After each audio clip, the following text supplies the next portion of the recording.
Welcome back to MarketBubble, a show all about investing in yourself, where we feel like an overwhelming majority of young men are in a losing position. How are we positioned? Find out today and every Thursday, live on twitch.tv/FaZeBanks, Twitter, and my boy Z's Kick. And as you guys can see, yes, chat, we are in person and Twitch. Z can see you guys. So we got a Twitch chat down here. I prioritize Twitch chat. I love my Twitch chat. We got it here. You guys are fucking spamming a ticker. I'm going to murder you guys. But yeah, first time you guys get real Ansem exposure, you're spamming a ticker. We have that. And then obviously we have the aggregated chat in the middle. We're in person, bro. This is huge. This is the first time. How you feeling? Feeling good, bro. Feeling good. I feel like we had a lot of shit go on this past week. We're all over the place doing some in-person shit. Solana, WSOP shit was really cool. But markets are still heating up. Like we called bottom, and since we called bottom, everything has been blowing up. You heard that? We called the bottom, baby.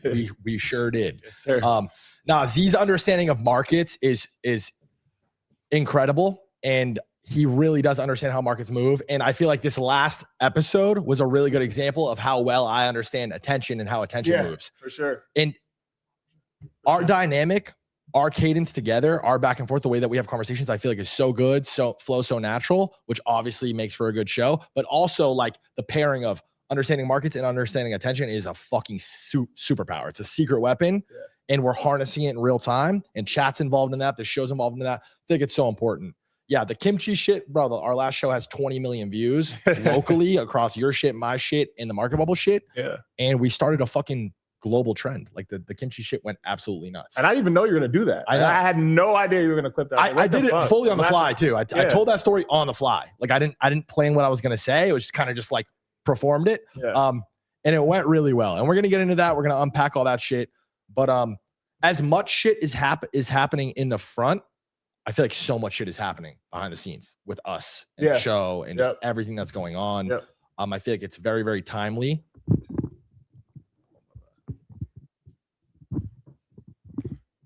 Productions in frame.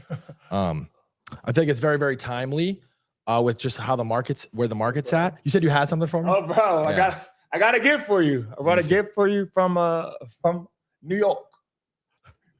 Chat. The middle one. Production. This is gonna be the first time I hit the button. The first time I hit the button. Wait, no, in frame. It needs to be in frame. Fuck. Production, help me. You have to hit the button, bro. You have. Oh, single camera. Okay.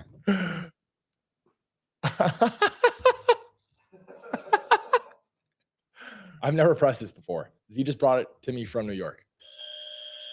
Oh, there you go, bro. We're gonna be hitting this shit hella. We might need a few of these buttons. This button might get fucking thrown into the TV today. We'll see.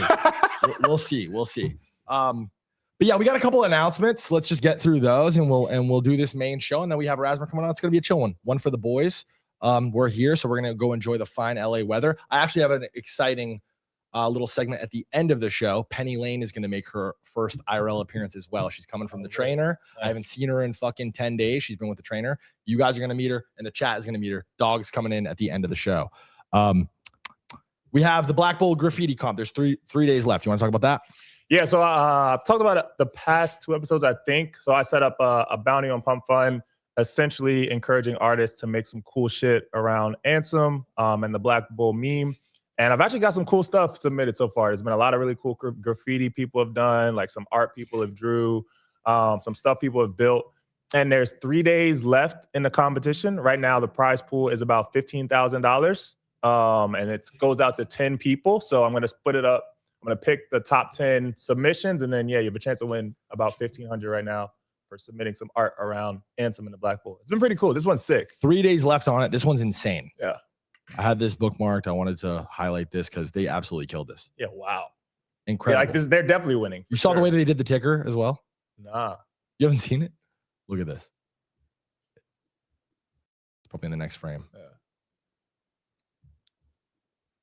The ticker this shit is sick, fire. bro. The ticker is sick. Yeah, they crushed it. Yeah, crushed the Solana logo. Damn. Yeah, there you go. Sick. Oh yeah, they're definitely one of the top 10 for sure. Yeah. So there's still room. There's 3 days. Get the fuck out there and go create some shit. We got the book club.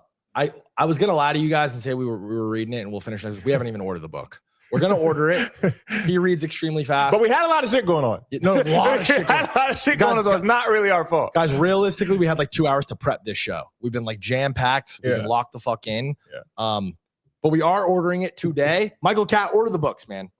Order the books. Order the books. Bubbles, Paybox, order the fucking books. Bubbles, where are you? Bubbles, order the books. What Venice the is fuck? building Bubbles. We actually had dinner last night with some guys from Venice, and also Kimchi. We'll get into it in a second. Awesome. But what else is there? Yeah, book club. We will have the book finished. Market Wizards by next week will be finished. Chat, please order it as well if you haven't already. Order and Let's read this book. Let's all read it. We'll discuss it. We'll try to bring on Jack Schwager to be a guest. And then the final announcement is, drum roll, please. Michael Cat just sent me our list of official invitations for the MarketBubble Polymarket Fantasy Football League. Hey, that's right, ladies and gentlemen. Let's go. We are obviously partnered with Polymarket. We're going to set up a 10-team Polymarket league that we're going to do a live draft for the show. We're going to dedicate a whole show to this. We love football. I fucking love fantasy football.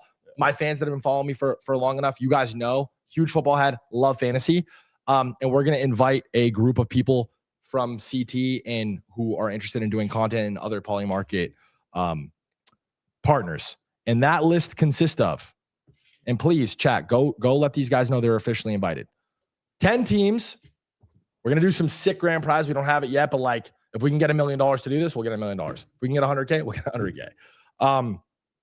Obviously, Ansem, Banks. We want to invite Thread Guy, you're invited. TJR, Trader Main, Rasmer, Clemente, Easy, Orangey, and Rowdy. Those are the 10 names. That's who's invited. We want you guys to come, brought to you by Polymarket. And there's a trade that we want to make on Polymarket. Yes, sir. So preseason actually starts upcoming this week. As you guys know, I'm a huge Eagles fan. And the Eagles right now are 7% to win the chip this year. The Rams are actually at 16% because I think they just got fucking Myles Garrett, right? They got Myles Garrett this year. So they got Myles Garrett. Their team is actually stacked. But LA, baby. But we're going to take the Eagles. And actually, the Super Bowl is in LA. So when they are in the Super Bowl, I will be here in LA 100%. Is the BBC combo live yet? Is the BBC? I don't think so. No, we need it, dude. We need it. We need it. He wants to do a parlay combo on the Eagles winning the Super Bowl, the Sixers winning the NBA championship, and Solana going to $600. I feel like that can hit. And if it hits, the odds would pay out insane. It's got like 1,000x. Yeah, it's 1,000x. Easily. Polymarket, give it to us, man. We need BBC. We need the BBC combo. I need BBC. Bad. Okay, that's it for announcements. That's let's get into the fun part. Let's move into the show. So yeah, we went to the WSOP. We went to this Solana event, which was amazing. And I'll just speak from my own experience and like my own POV. I was excited to do this and participate in it because it doesn't get any bigger and better than Solana. Like Solana is tip top of this market, in my opinion, as blue chip as it gets. It's fucking Bitcoin, Ethereum, and Solana. Right? It's such a massive part of this market. What is the market cap of Solana? 50 billion around 50 billion, right? So they're an absolute monster Goliath. And it's as legitimate as it gets, right?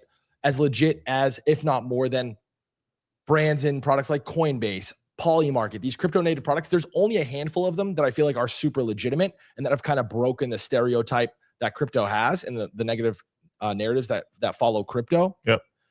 And I was super excited to just go work with them and do anything with them because I'm a huge fan of the product and I think it's just plus EV and I think it's good social proof as to what we're building here. It's great. As well as they sponsored the World Series of Poker, the biggest poker tournament. 22-year-old kid just won $10 million.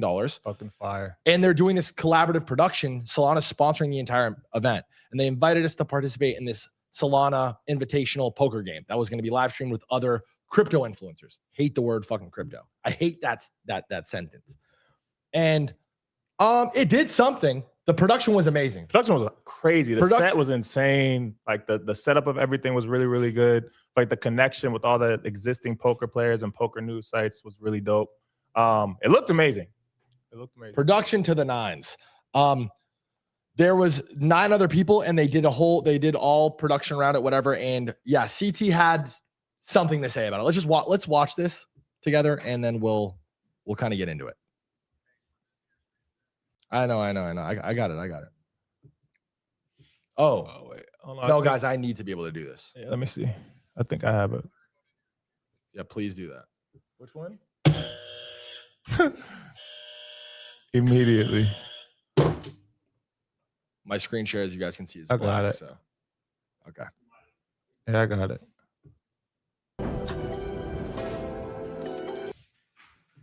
Let's start from the top. Let's watch this chat. You guys should fold now.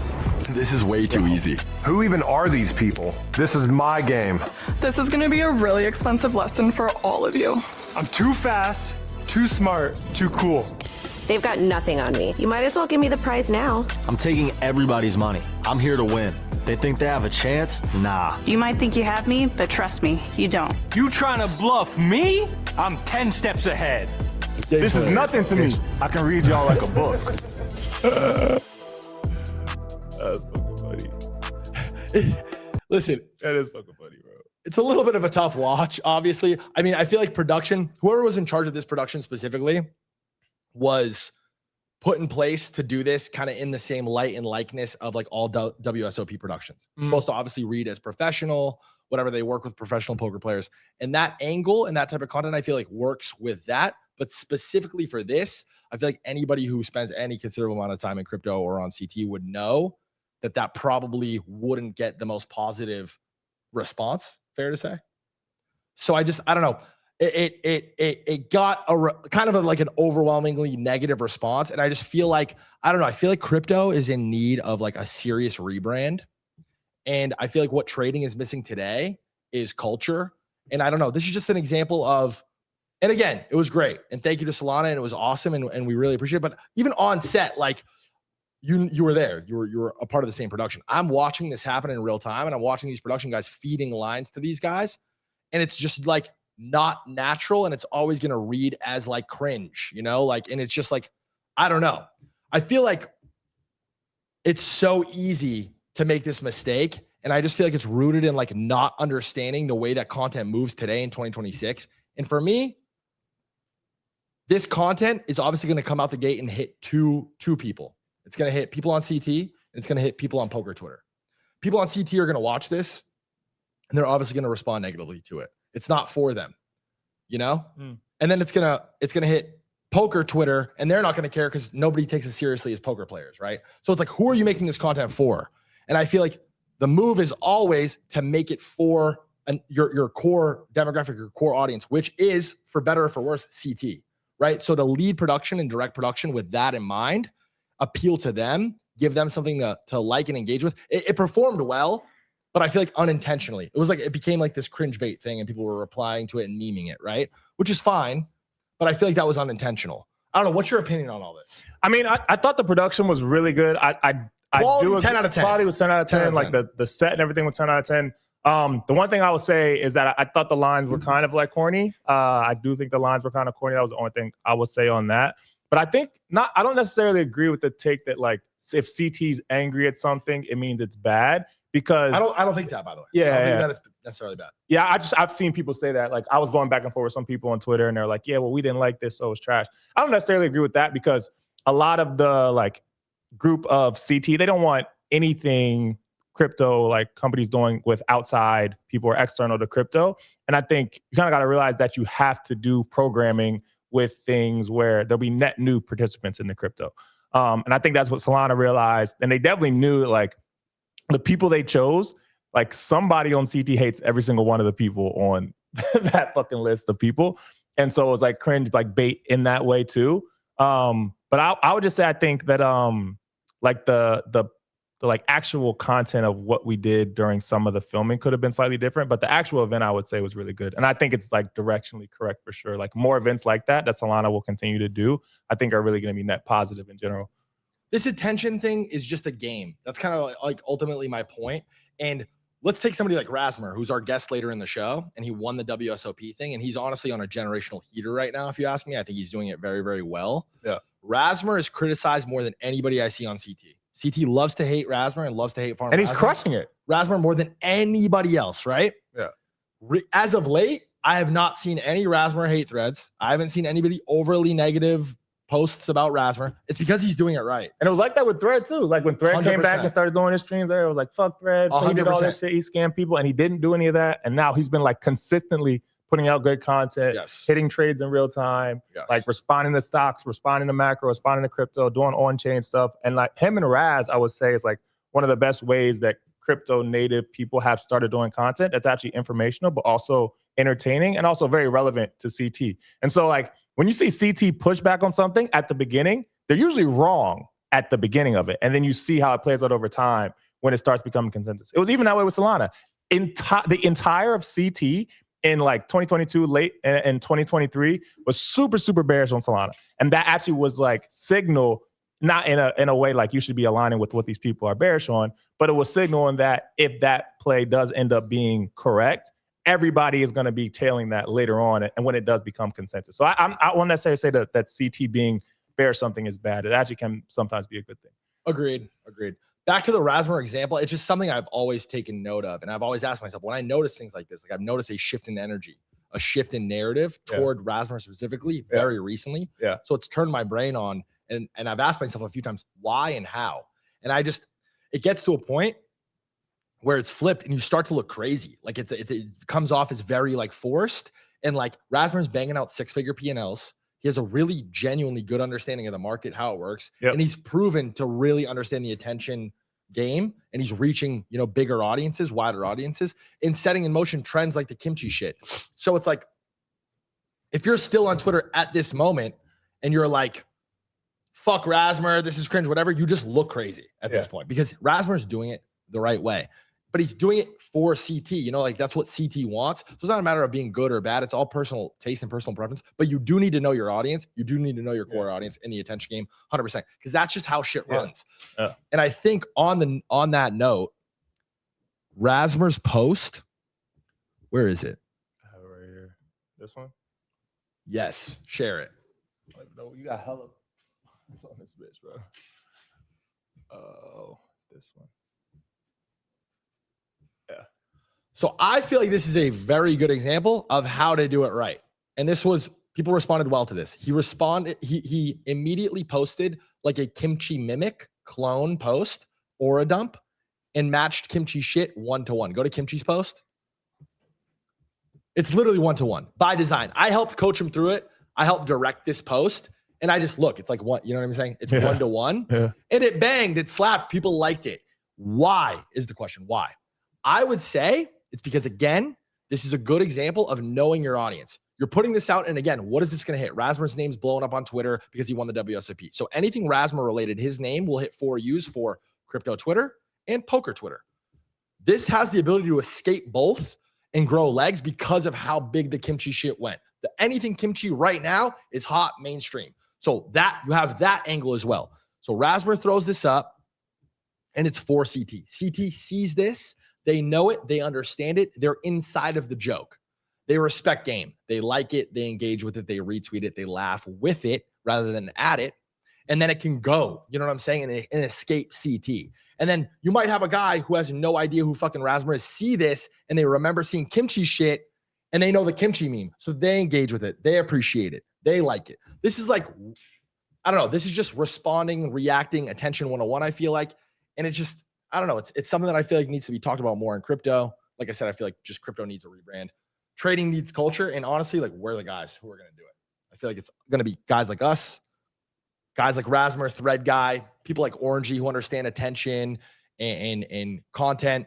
And then on the side of just like the authentic, genuinely incredible traders who have also expressed some sort of interest in building brands and doing content like the Kimchis, like the Rowdies, like Incentos, fucking Cupsy. You know what I mean? These kids are all 20 years old, banging fucking 6-figure P&Ls regularly, making millions of dollars on chain.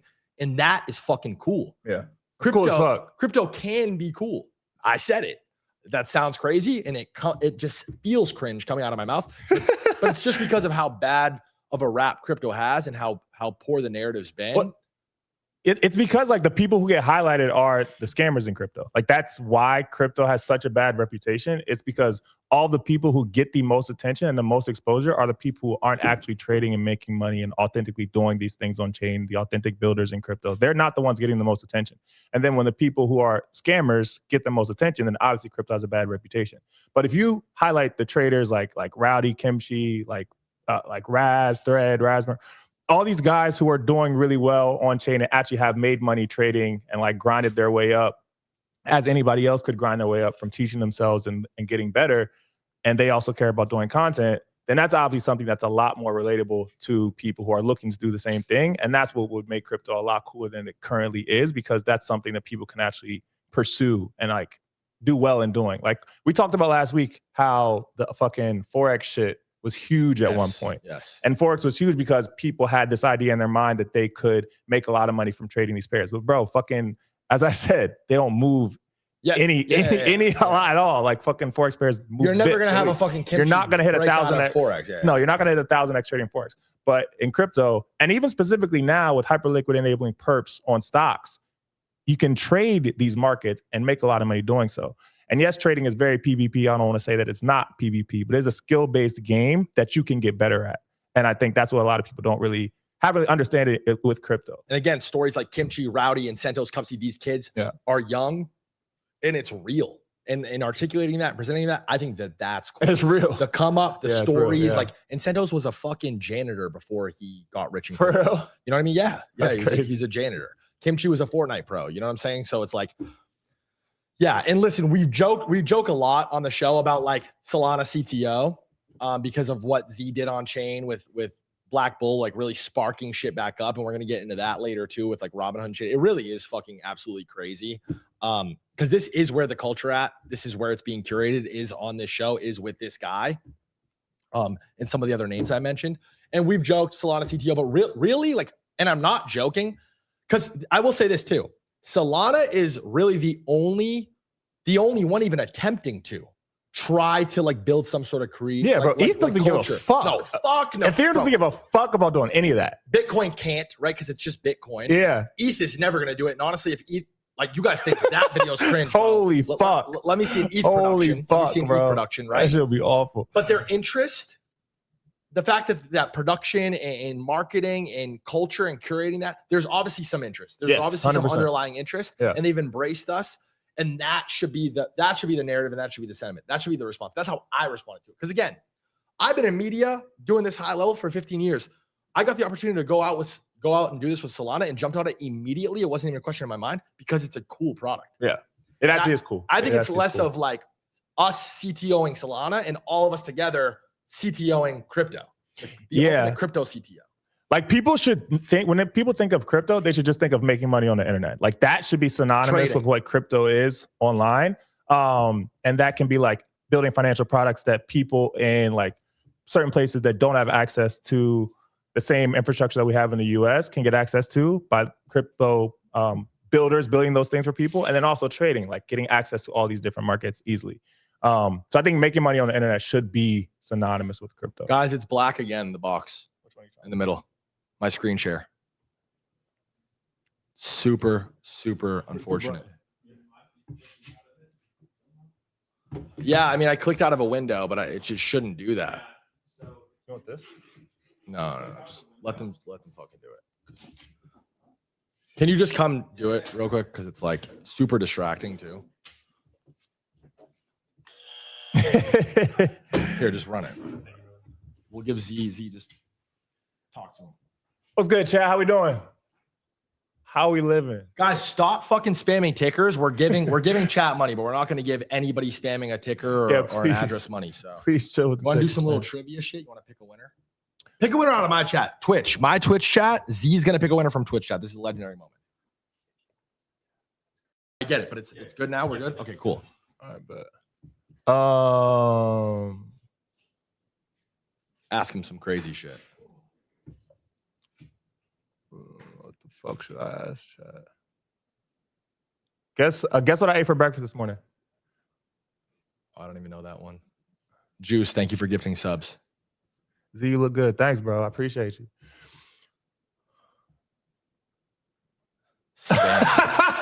Someone said dick. Someone said dick. Bro, how the fuck? What the fuck? Yogurt, bro? steak, waffles. Have you seen it yet? No. Ate an omelet. Why? Y'all retarded. Ate an omelet. So is eggs the right answer? It said scrambled eggs and they said eggs. I feel like an Did omelet somebody is say like- omelet? No. Nobody said omelet. If So nobody said one of the omelet, humans- one of the humans. whoever's the first person to say eggs will win. One of the humans said omelet. All right, listen, we got it now. We got it. Guys, why is the frame so small? Or is that by design? Okay, that's fine. Cool. Whatever. Trading can be cool and culture can be built. Look at this. This is I saw this post on Deserto. This is a PSA 10. I don't even know how they judge that. PSA 10 Apple business card from 1983 that was signed by Steve Jobs. And people had bids in this over 60,000. And I replied to it off the burner. And it wound up being sold for 181 bands. Wow. For a Steve Jobs signature. That's a pretty cool. People are inspired by stories like Steve Jobs, obviously. People like the this finance. I just feel like what's been missing has been culture in finance, culture in trading. And obviously in this massive like attention content renaissance that we're experiencing right now with TikTok, YouTube, Twitch, etc. That's where it's all going to come from. And it's lacking because it's really difficult to talk about and amass an audience on subjects like these because it's not for everybody. But there's something there, bro. There's a code to be cracked, and I'm like so passionate about this subject. Sorry if I'm yapping, but no, it's true. I mean, the biggest thing is, I think what people don't realize is like a lot of the people who made a lot of money off Bitcoin in the early days, like people were buying Bitcoin like 2010, 2011, 2012. A lot of them were anonymous and they were like cypherpunks and they didn't care about being public. That was actually like anti everything that they wanted to do. So a lot of the people that were earliest to crypto and like very online, even like the traders and the builders, they didn't want to be public at all. And then so crypto kind of had this perception where I was like this weird scammy thing on the internet. But now I think you have traders that are making money off perps or making money on chain or making money doing all these things, building in crypto. And I think once that's seen as cool, one for developers, but also for traders, then it becomes a lot more enticing for people to come into the industry. And we had Mert on, he was like, I want Solana to be the Apple for the entire internet. And I think that's exactly what Solana should be trying to focus on and how they should be trying to do all of their content. But to do that, you need the stories, the real success stories, especially of these young kids, the success stories who have done really well on chain and made their money and they're self-made, literally. So I think that's like should be the focus for Solana and just crypto in general. And we just saw it last week. Kimchi is literally a absolute perfect example of what you just described. Kimchi all of his motion, all of his aura, the kids are calling it, all this engagement. Yeah. I mean, we ran a masterclass last episode on attention farming and clip farming at 34 years old. I don't even have a TikTok account. We hit a clip and it ran, hundreds of millions of views. The whole trend went hundreds of millions of views and went giga-viral. We had Stable Ronaldo, TJR, Lacey reacting to it, and it was all rooted in this Kimchi thing. The only reason why that was able to run is, again, to your point, success stories and it just being a very engaging and interesting thing. And that's what Solana and crypto, hate the word, we just got to rebrand crypto to Solana at this point. To Solana. But yeah, I want to watch this because our intern put this together, and I know you haven't seen it yet, but this is really, really good. This is maybe my favorite post that we've ever made. And shout out, intern, you're killing it. The caption says, FaZe Banks teaches us a lesson in attention and clip farming. He intentionally paused stream and created a fabricated story about trader Kimchi and knew it would go viral. The story became a global TikTok trend with creators like Stable Ronaldo, Lacey, and TJR hopping on. The clip surpassed 20 million views, WChat. Internally, and the trend Bank started is in the hundreds of millions of impressions across all platforms and channels. Masterclass. Let's watch this, guys. I want to give this kimchi clip farming thing a shot. So I told you guys, listen, just bear with me for a second.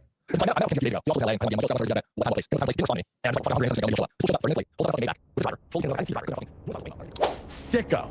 Yeah, that was totally fabricated. That's not real. That's just me clicking. I invited him out to lunch. I thought we were just going to link up. What does he do? Shows up 7 hours late. Clemente's clip was so funny. It was my favorite one by far. Listen, so I met up with Kimchi a few days ago. Did you see Clemente's? Yeah, so good. Kimchi? Bro, the last time I saw Kimchi, hold up the Maybach. For my surgery. Paid my fucking life. I sat there. What have we done? So many fucking videos, bro. What the fuck? How did this shit go so crazy? The shorty too? It's the way that the internet works. I had Alyssa Violet linking me to $40 million like freaking tap water. Whatever. We had a bottle of still 2 on the table. Yeah, just wouldn't touch it. welcome to my bookmarks. I get up to take a piss, as you guys know. I get up to take a piss. Walk into the bathroom. I'm gone for 2 minutes. I come back. He's gone. Nowhere Somebody to be found. said Bank still got it and the bill's paid for. Haven't heard from him since. Facts, bro. 120 million. Listen, we still got it, bro. We still got it. But that was fun. That was the first time we ever tried to do that. And yeah, I mean, it's just, this is the kind of shit, unironically, that crypto needs. I don't know what it does for me and my personal brand. But again, I'm 34. I'm a good sport. I'm gonna, you know what I mean? I'm gonna play my role and play my part. And I'm happy to have been involved in this like crazy kimchi wave. It's fun. And it's shit like that where I'm like, okay, like there's something here. Like I know there's something here. I want to watch that Clemente one with you. It's too good, bro. It's too fucking good. That shit was funny. Where is it?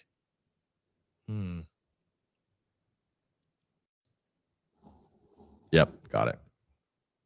Nope, never mind. That's not production's fault. That's my fault. I'm retarded.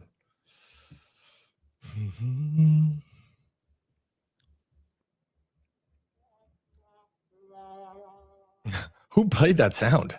Yeah, what the? Is that production? I think so. Oh, they're getting their licks back. Okay. Okay, I got you. All right, we got it right here. This was my favorite one.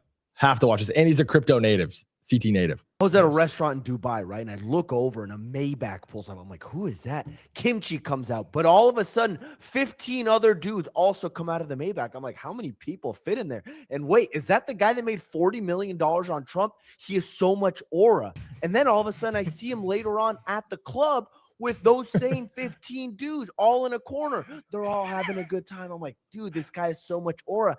Didn't talk to a single girl. In fact, a girl tried to walk into their circle, say hi to Kimchi. Kimchi said, no, I only want to hang out with dudes. In fact, at one point, I saw Kimchi making out with one of the dudes. And I'm like, oh my God, this guy has so much aura. Are you kidding me? He's kissing dudes left and right. I'm like, this guy's unbelievable. He made $40 million on Trump, by the way. How could someone be so cool? I was at a restaurant in Dubai. So good. It's too good. And listen, why I wanted to bring that clip up, this is a CT native. He makes niche like trading content. And Alyssa Violet linked me this clip. And she FaceTimed me. She's like, what have you done? Like, this trend is so funny. This is hilarious. She's crying on the phone laughing. She's never traded crypto a day in her life. She doesn't know who the fuck Clemento is, but it reached her. You know what I'm saying? It reached her, and that's what we should all be aiming to do. That's the fucking game that we're playing. There's a lot at stake. Like, the market is in desperate need of reform, rebrand, in my opinion. But on that note, we went and got a dinner last night, and Kimchi was in attendance. Kimchi was physically at the dinner. We were in LA. This is actually real though. Listen, you guys gotta trust me. By the way, this is real. You gotta trust me. You guys don't have to trust me. Z was there. Z, give us your experience. We got dinner with Kimchi last night, and give us the story A to Z. Yeah. So we got dinner. We set it up at like probably 8:30. It was at Ebaldi in LA. We're walking to Ebaldi, and we actually see Kimchi across the street. He actually did pull up in a Maybach. So he did pull up in a Maybach. True That's story. not a lie. True story. And I swear, like 10 dudes got out of it. I swear. 4 dudes. Okay. 4 dudes. But yeah, so that is kind of funny. But yeah, it was him and I think 3 of his boys. Yeah, him and 3 of his boys. Yeah, we got dinner at Ebaldi. It was cool. We talked about like state of Solana. We talked about crypto. We talked about trading. Actually, super sharp kid. He definitely does have aura. He's cool. Really smart kid. It's cool because the people typically in his position who have a lot of notoriety out of nowhere, like blow up really fast. A lot of them don't just stay down to earth and aren't like still chill. And he seemed to be that way, and also understands that like crypto is in a spot where it could be really cool because he knows that there are people who are young like him and want to do the same things that he did on chain. And he did trading crypto, and he's aware of that. And so like he is focused on how do we do that show other people that you can also do the same thing. Yeah, it was cool. We talked to him for probably like an hour and a half. Yeah, we were there for a minute. We were there for a while. Cool. And yeah, I second everything that he said. And obviously I'm like really piped up and hung up on this attention thing because it's kind of all starting to happen at once. You see a couple of the leading like products and platforms in this market going locking people up, throwing a bunch of money at people to do deals and stuff. The attention piece, the distribution part is incredibly valuable. Yeah. And I don't know, it was refreshing sitting and talking to a kid who's never made a YouTube video. I think he's made a couple like random vlogs and stuff, but he does have a very fine understanding of it. And I think he's in a really good spot. And I'm slamming his chart all day. Like after that conversation and after the past couple times I've talked to him, I think that he's gonna go the distance and whatever he wants to do, he's gonna do. Banks Glazer in the chat. I appreciate you. I love the name. But yeah, that was the Kimchi saga. We did it, bro. 120 million views. We fucking did that, brother. We did that. It's interesting because I think people don't realize it's kind of insider. Like there's a lot of the community of people who trade on chain know who he is, but then it's like the people who don't trade crypto, they just see what he's doing, and so it's kind of like twofold. Like one, who the fuck is this dude? How did he do all this? And then the other side is like, nah, we know who he is. He's a fucking G. And those two things combined together, that's why the content goes so viral. And it's really, really clean. His origin story and the lore is like, it's like invincible to criticism. Like so many people also in crypto suffer because crypto is very cannibalistic and negative just by default in nature. That's like the auto response. A lot of cope too, where people are like, especially lately, like, you know, the last couple of years, people who have been in crypto haven't had the best experience. So like you see somebody win and a lot of people automatically want to create some sort of like excuse for why they won and maybe they lost. I feel like is where a lot of that shit comes from. With him, it's on chain. It was a clean fucking he hit it. Clean trade, hit a Trump trade. You can't really. Yeah, it was the opportunity was quite literally available to all of us. We were all there. We were all that day. You guys know where the fuck I was. Shout out Lily Phillips. But everybody had this opportunity. He fucking capitalized on it. He got in, he got out, and then logged off. And now he's just farming aura. And it's kimchi. Clip it, ship it. Moving on. Shout out Georgia Tech. Somebody in the chat said shout out. Ansem, let me just ask you straight up. Yo, is Solana really back?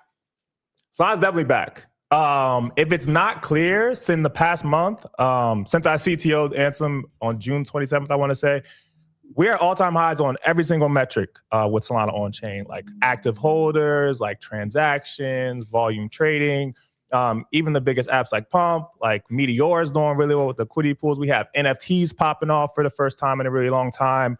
And we haven't made any new lows, I think, since like early July or late June.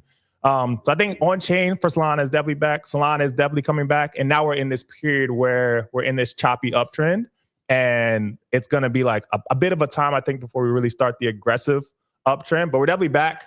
People are definitely more interested in crypto than they have been in months. And we're definitely starting to see, and we'll start to see more developers build cool shit on chain. So I'm excited. Amen. It really is starting to feel like that. I mean, I blindly trust and follow this guy, to be honest with you. But just as far as a feeling, that instinct, that intuition feels like that. But I do want to share the counterpoint. Wizard of Soho, CT, like OG. Solana trenches aren't back. Scammers are trying to convince back. Solana is finished under $50 soon. What Only the low fuck? IQ. This is really super bearish post. Yo, this is bullish. Thank God Soho's bearish. I love that. Thank God. But I have seen this from I just saw this from Choose Rich Nick too. Like this, not as extreme and fucking crazy as this and negative as this, but this like narrative that like it's not really back. These are like artificial pumps. Like, what's the response to that? I actually have a response. I'm gonna send it to you so you can pull it up. Actually, ship it in the Telegram, maybe. Yes, I'll ship it real quick. Let me see. Easy. But y'all talk. We can pull it up after. So my response to that would be that like there definitely are situations on chain where stuff goes up and comes back down. I don't think if you see a coin run from 0 to 50 mil and then go down 70% means that we're not back on chain. You don't see a coin go from 0 to 90 mil and pull back a lot mean that we're not back on chain. What I think people who aren't really trading on chain don't realize is like when you have something go parabolic in the first couple of weeks of it launching, and then it's going to have a period where it consolidates and goes sideways for a while. This happened with every other major on-chain coin that went to billions last cycle. There was a period where they went sideways after their first run up, and then they got more attention. They got more demand from people moving their funds on chain, more traders getting bullish on Solana and Solana on-chain coins again. And then they made a new leg up, and they made higher highs. And that's what I think is going to happen over the next month and over the next few weeks with a lot of the coins that have led this like comeback on chain. I think it's pretty clear. If you look at any of the old charts, look at Bonk, look at WIF, even look at Pepe, look at the coins from last cycle that did well on chain. They didn't go straight up. They went up, they went sideways, and then they went up again. And so I don't think just pointing out some charts of stuff going down means that we're not back. What I will say, and this is kind of I put out a tweet. Is it on the tweet? I'll do it right now. Yeah, right. So I had some like signs at the bottom being in. I said price stops going down on bad news, which we have been talking about. Sailor selling millions into 60K is crazy, and Bitcoin printing a higher low. Crypto native mobile app starting to pick up real traction. Yeah, FOMO added like 100K users in a week. Insane. Pump Fund is like 20% revenue week over week from their last week. They're starting to make like 1.5 million a day right now. Institutional interest coming back. We have Robinhood chain. They just listed Cash Cat today? Insane. Crazy. Yeah, that's insane. I think one of the fastest listing for a meme ever, honestly. You have people like Paul Tudor Jones is also bullish BTC. Interest on social media trending again, picking back up. And I have real insight to this because I saw this happen last cycle. Like when my numbers started to pick up a lot in late 2023, I was like, oh, this is weird. This is different than what's been happening the entire year. And it's happening again right now. I added literally 200K followers in the past month. I think when we started this show, I was at like 700K. Yeah, insane. And I'm up like, I'm at like 1.2 mil right now. Which is crazy. You've doubled your following. You're already the biggest account on TikTok. And I doubled it again. And I doubled it again. Like there's definitely a lot more interest coming into crypto right now. And this psychology of a market cycle is paired with like Bitcoin. And I feel like this is actually where we're at. Yeah, it's pretty good. You see this a lot, but it's like, good. I don't know. We could chop maybe for the rest of the year, but I feel like your whole thing is maybe don't flip full bullish yet, but bottoms in. You know what I'm saying? Like you feel like bottoms in. Yeah. I mean, yeah. No, I think we're in a great spot. It sure does feel that way. It sure does feel that way. Gun to your head. Pick 3 spots on chain and don't include Ansem. Damn, 3? 3 spots. 3 spots on chain and don't include Ansem. Let's see. I think one of the things I'm most bullish on right now is actually on Robinhood. It's this protocol called Stockbroker. I've been talking about it a little bit the past few weeks, but essentially it's an NFT and a token. So the token is like 666,666 tokens per NFT. You can convert them back and forth, but you get there's a fee to convert the token to the NFT. And out of this fee, 70% of that buys tokenized stocks on chain, and then airdrops those stocks to people who have activated their NFT. So the NFTs basically get yield from all the trading back and forth between the token and the NFT, which is pretty cool because Vlad has been very transparent. Like, we want this to be the RWA chain, but they also support memes. I support both of these things together. And so the builders are like, okay, we're going to build something that's reflective of these two things being bullish for Robinhood.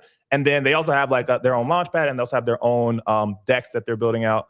The dev is somebody who's been in crypto for a while. I think he used to work at Ape Chain. But yeah, I think it's a good spot. It's around like 30 mil right now. He's talking about this candidly because obviously we're in person. He's in my living room. He's on my couch. He's doing his thing. He's locked the fuck in, right? And I see in real time like him working through this and him articulating this. Yeah. And the 2 parts that really jumped out at me were obviously NFTs. I still own fucking CryptoPunks. That's how I got introduced to crypto in the first place. So NFTs, I go check the NFTs. I like the way that they look. It checks that box for me.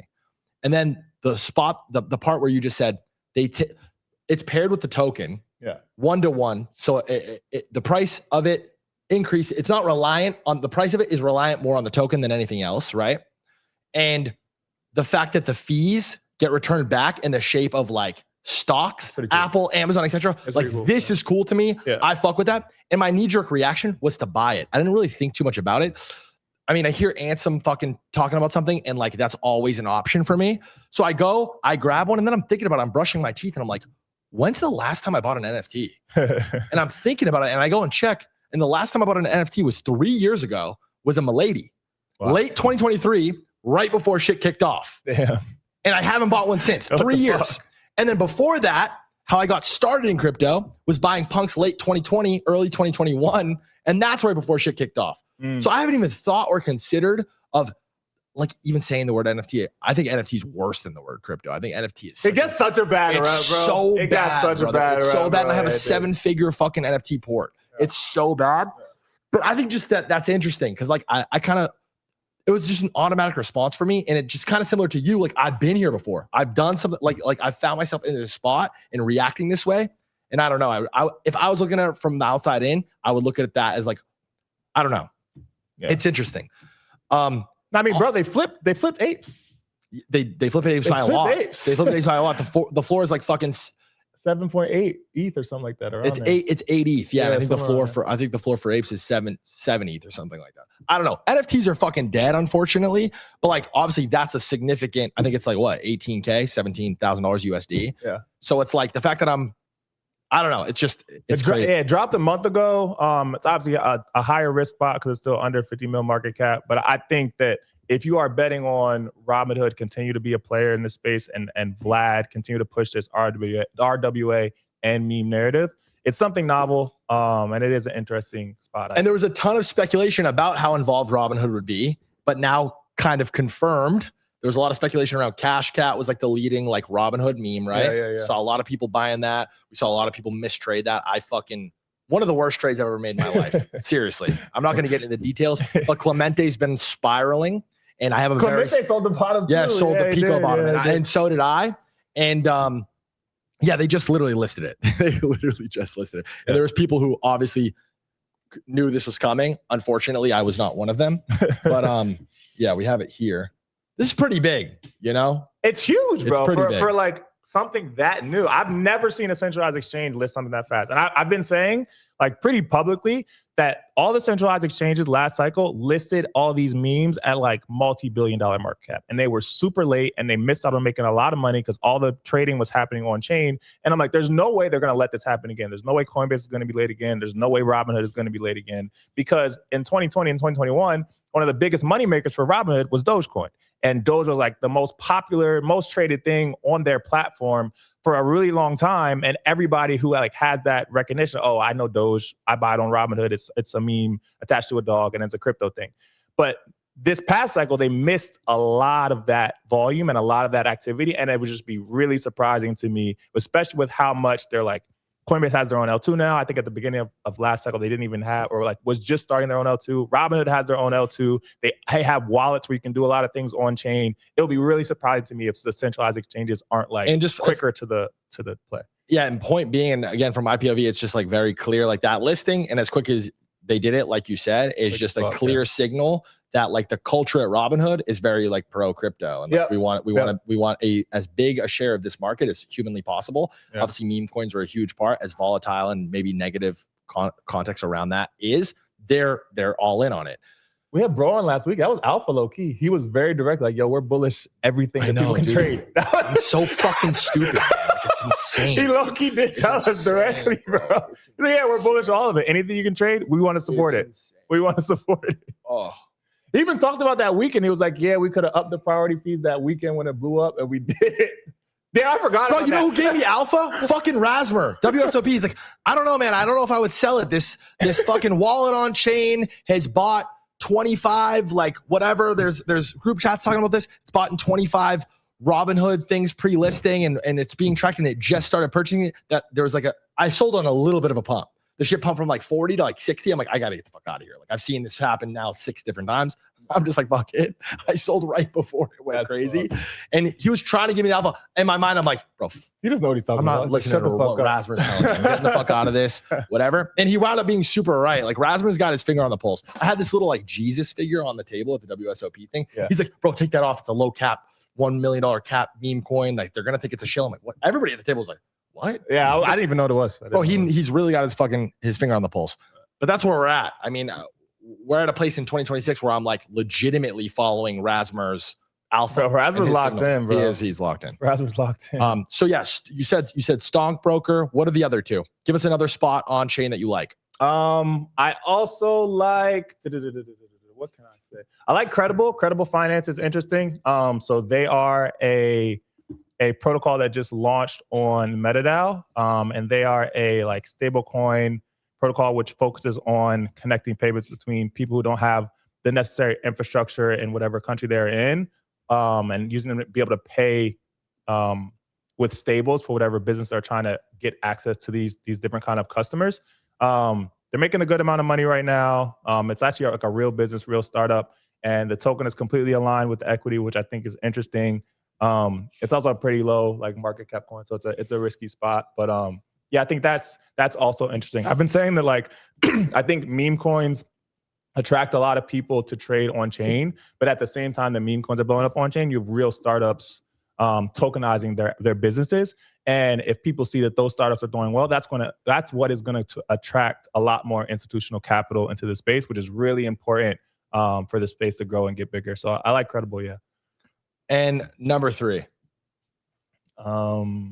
I know I'm asking you these on the fly. If there's not a third, yeah, I won't give a third. Okay, if you want to go ahead and take it, I have to take a piss. We're only at 1. This is my first piss break. I'm gonna pass it up to Z and just let him. Bro, what are these noises in the fucking headphones? Oh my god. Oh, what's good, chat? How we doing? Yo, I appreciate that. Thank you. Thanks, production. What's good, everybody? What questions y'all got? Y'all got me for a little bit. Oh, Banks is pissing.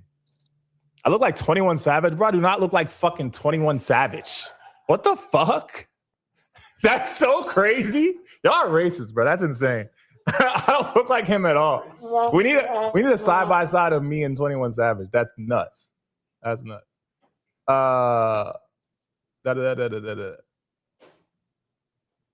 Any Ansem announcements? I will have some next week. I can tell you that. I will have some next week. We're cooking on a lot behind the scenes right now.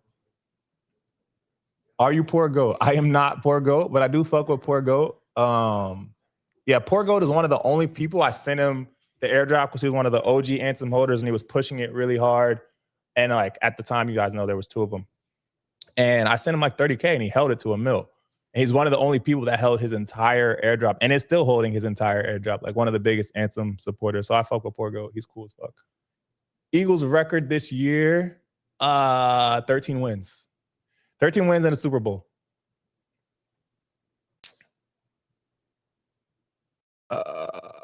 Thoughts on Mantis? What's Mantis? WeHo. When am I pulling up the WeHo to hoop? Where in WeHo? I could pull up, bro. I'm down. I look like the motherfucker from Yo Gabba Gabba. What does that mean? What the fuck does that mean? Lost to Buffalo in the Super Bowl, bro. I'm not confident on the Bills, bro. The Bills fumble every single time they get to the playoffs. Every time I think Josh Allen's gonna get it done, he never gets it done. They might not have a problem with the Chiefs this year, so we'll see. Yeah, the Bills are talented, but they can never execute in the playoffs. I don't know. I think the Rams are going to be trouble this year, to be honest. I think if you could bet on NFC Championship game, Eagles-Rams. Bro, I do not look like 21 Savage. Like, what the fuck? This is fucking crazy. What the fuck? I hate y'all. I really do.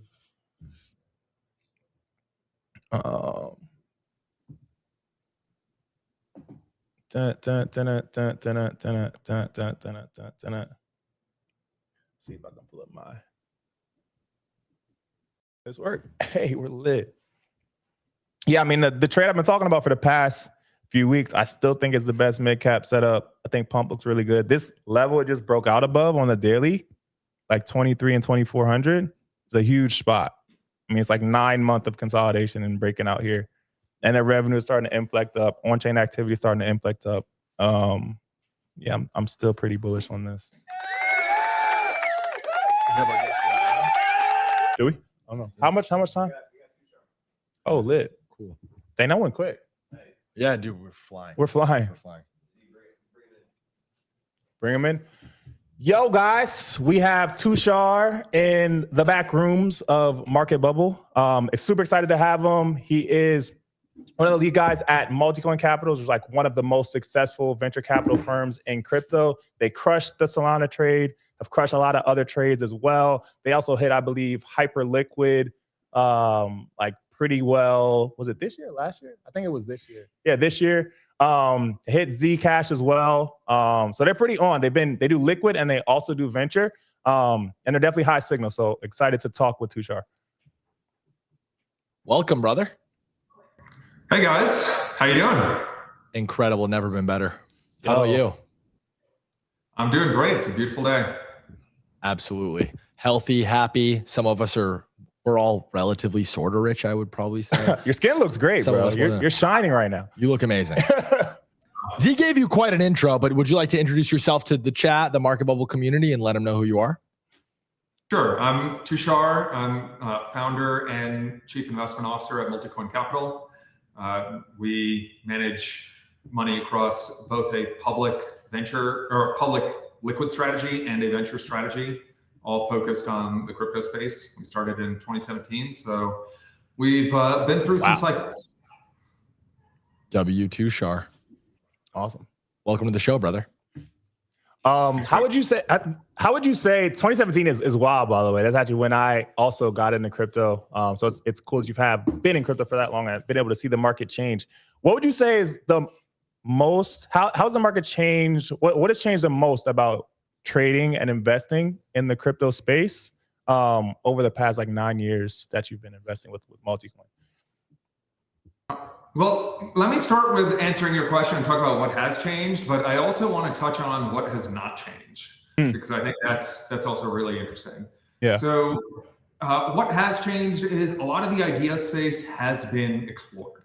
When we started in 2017, there were a bunch of ideas of what blockchains could be useful for, and a lot of that has been tested. Some of it has really worked, like DeFi, and some of it really hasn't worked. Like Web3 social.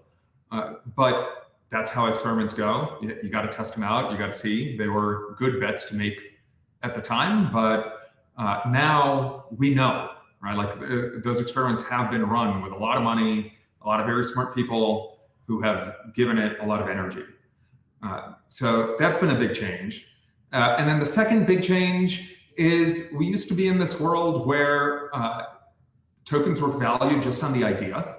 Like that was kind of the only thing that mattered. Yeah. And now cash flows matter. And people are realizing that, value can be returned to token holders. We don't have a hostile government in place that's going to get you in trouble for doing that. And so you are seeing cash flows return back to token holders. And that's a meaningful development. It means that you have actual ownership or claims on a cash flow stream, not just like a meme, basically. But I want to touch on what hasn't changed. What hasn't changed is the animal spirits involved in these markets. This is still the most volatile, large market in the history of capitalism, and that's not gone away. You still see incredible dispersion of returns. And sometimes when you're in like a period of apathy, like we're in right now, what you see is people forget how much these rallies can like melt faces. They kind of forget what the bull market feels like. And when they start forgetting what the bull market feels like, that's usually a good sign. We actually talked last show about how like the traditional stock market is behaving more like crypto than ever before, and how volatile that's becoming, just like trading in general. It's kind of become this like blur. The line is becoming more and more blurred every day. Yeah. You spoke a little bit about like cash flows versus the idea of a token. And I definitely agree that we have a lot more clarity now that you can return these cash flows to token holders in a cool way. But one of you guys' best trades recently has been Zcash. And I guess, how does that fit in your model for what drives value to tokens? Because Zcash obviously doesn't have any cash flow. So why are you so bullish on that trade, and what's your update there? Yeah, absolutely. Zcash is kind of the exception. And so let me tell you about kind of our history with Zcash and why we found it interesting. Yeah. We've been paying attention to Zcash for a while, and for a long time, it just felt dead. It was like, why do you need this? Bitcoin is the credibly neutral thing. But sentiment really started to shift on a number of key issues. The first thing that we saw was there's this emergence of wealth taxes or unrealized gains taxes. And you're seeing that around the world, right? And I expect that as AI continues to proliferate, it'll increase wealth inequality, and it'll increase the political desire for these types of taxes. And what people realized is having a bunch of Bitcoin, yes, it cannot be frozen by anybody, but if everyone knows that you have it, then it can still be seized pretty easily. Because all it takes is someone to show up to your house and demand that you give them some amount of your Bitcoin. So the only way to have true censorship resistance is with privacy. If you don't have privacy, if everyone knows that you own something, then you can be censored. It's something that someone can come and try and take from you. And then we also saw two other things that made us excited about Zcash. The second is I saw a bunch of OG Bitcoiners get excited about Zcash. And you have to like go back to that era, like the 2013, 2014, 2015 era, and think about the people who were buying Bitcoin at the time. They were not buying it because they thought it was an investment necessarily. They were buying it for political purposes. They had certain beliefs about the world. These are the libertarian types, and they were buying it because of those beliefs. And I think a lot of them grew pretty jaded with Bitcoin. It's gotten fairly institutionally captured with BlackRock and MicroStrategy controlling so much of it now. And it's also like stopped evolving. It doesn't keep up with technology. And a lot of these people, not all of them, like you can't paint them with just one brush, but a lot of them got kind of bored of Bitcoin. They weren't paying attention to it. But then when Zcash started to draw more attention, they got really excited about it. And what I saw is those same Bitcoin OGs that were excited about it last year were still excited about it this year. And I called a bunch of people in February of this year, which is when we put on the big Zcash position. Yep. And they were still excited about it. How big was the position? How big was the Zcash position? Let's just say it's very substantial. 9 figures, you said? Yes. Oh, okay. Yeah, they printed for sure. Oh my God. Yeah, I think it's pretty cool that Bitcoiners, OGs had this idea of Bitcoin and like a rebel against the existing system. I think that was like an idea that formalized with BTC. I'm curious if you think that anything could ever happen similarly like that, but like with the younger generation, because the younger generation also has like these ideas about markets and how they trade them. And I don't think that sometimes they don't have the same frameworks that boomers do when they're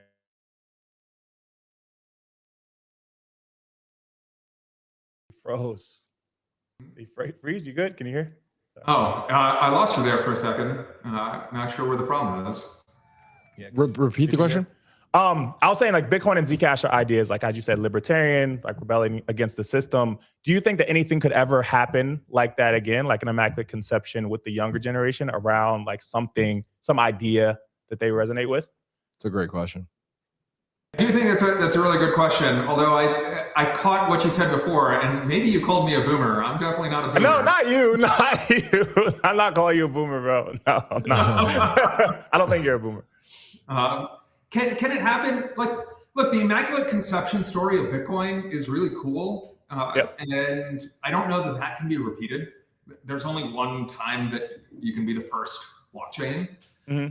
But I don't think that's the only thing that matters, right? Like, you don't have to like freeze at a moment in time and then just stick to that one version of the world.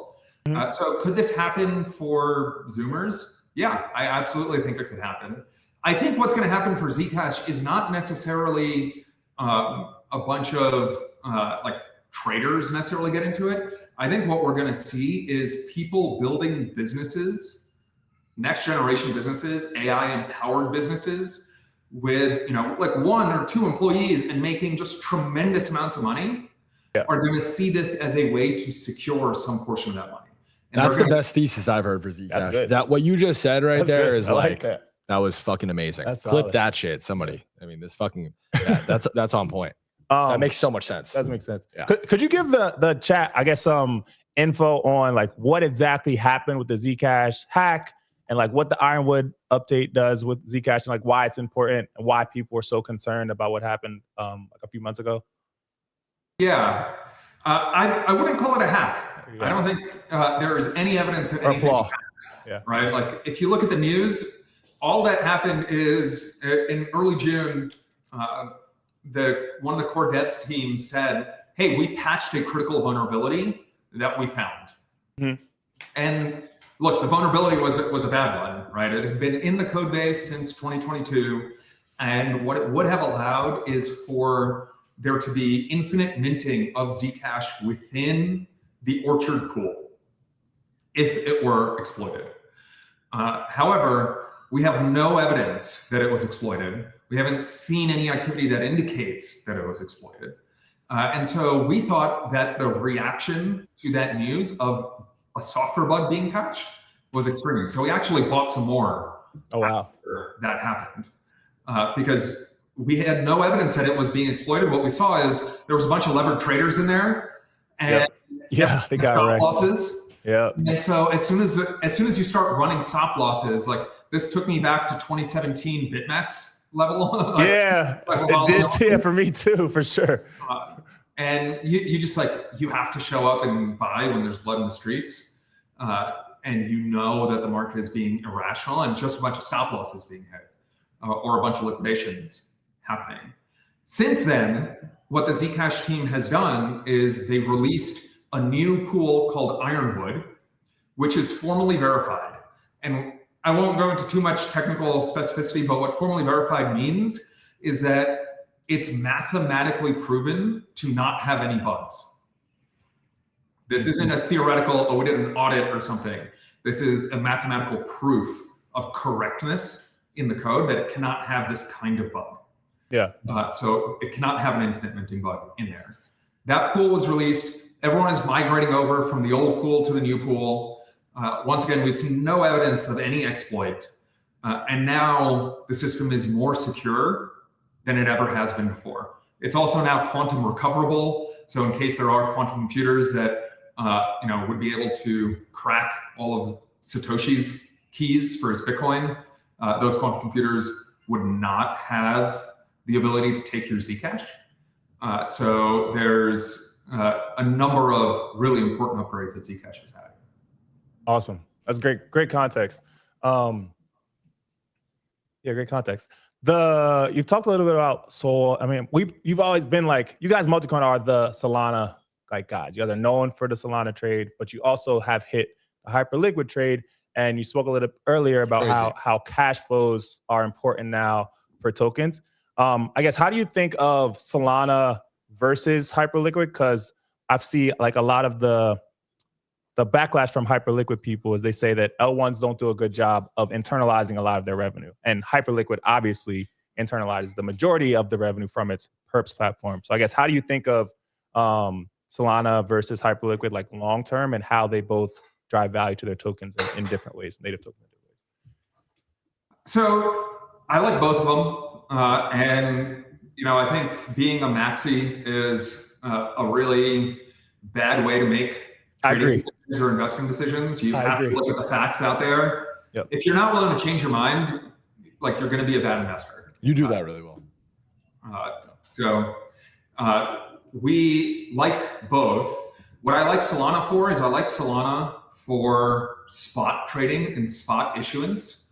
If you believe that all of the capital markets in the world are going to come on chain, if you believe that you're going to have tokenized securities and bonds and equities and so on and so forth, those spot assets, I think, will be issued on a credibly neutral platform like Solana. And, there's all this talk of like Canton type private networks, but those are not permissionless. Those are kind of like intranets. And now I might date myself, right? Like in the 90s, there was a whole debate about intranets versus the big public internet and what was going to be more important. And of course, intranets are like the internal corporate network, and they're very important. But actually, the big public internet is by far more important. Everyone is able to access it. Everyone's able to use it. And so everyone wants to connect to the big public internet. And to me, Solana is the big public internet. Wow. It's a big public blockchain. And then you will have private little blockchains like Canton that exist for a certain purpose. But I think spot asset issuance, Solana is in the pole position to win that because they have the performance to do it, and they have the credible neutrality and decentralization to do it. Hyperliquid is a different thing. Hyperliquid isn't, in my opinion, trying to do the same thing. It is a very specialized, vertically integrated product, which is specifically best for derivatives trading. Whether those are perps or prediction markets or in the future options or anything else, it's very much focused on derivatives trading.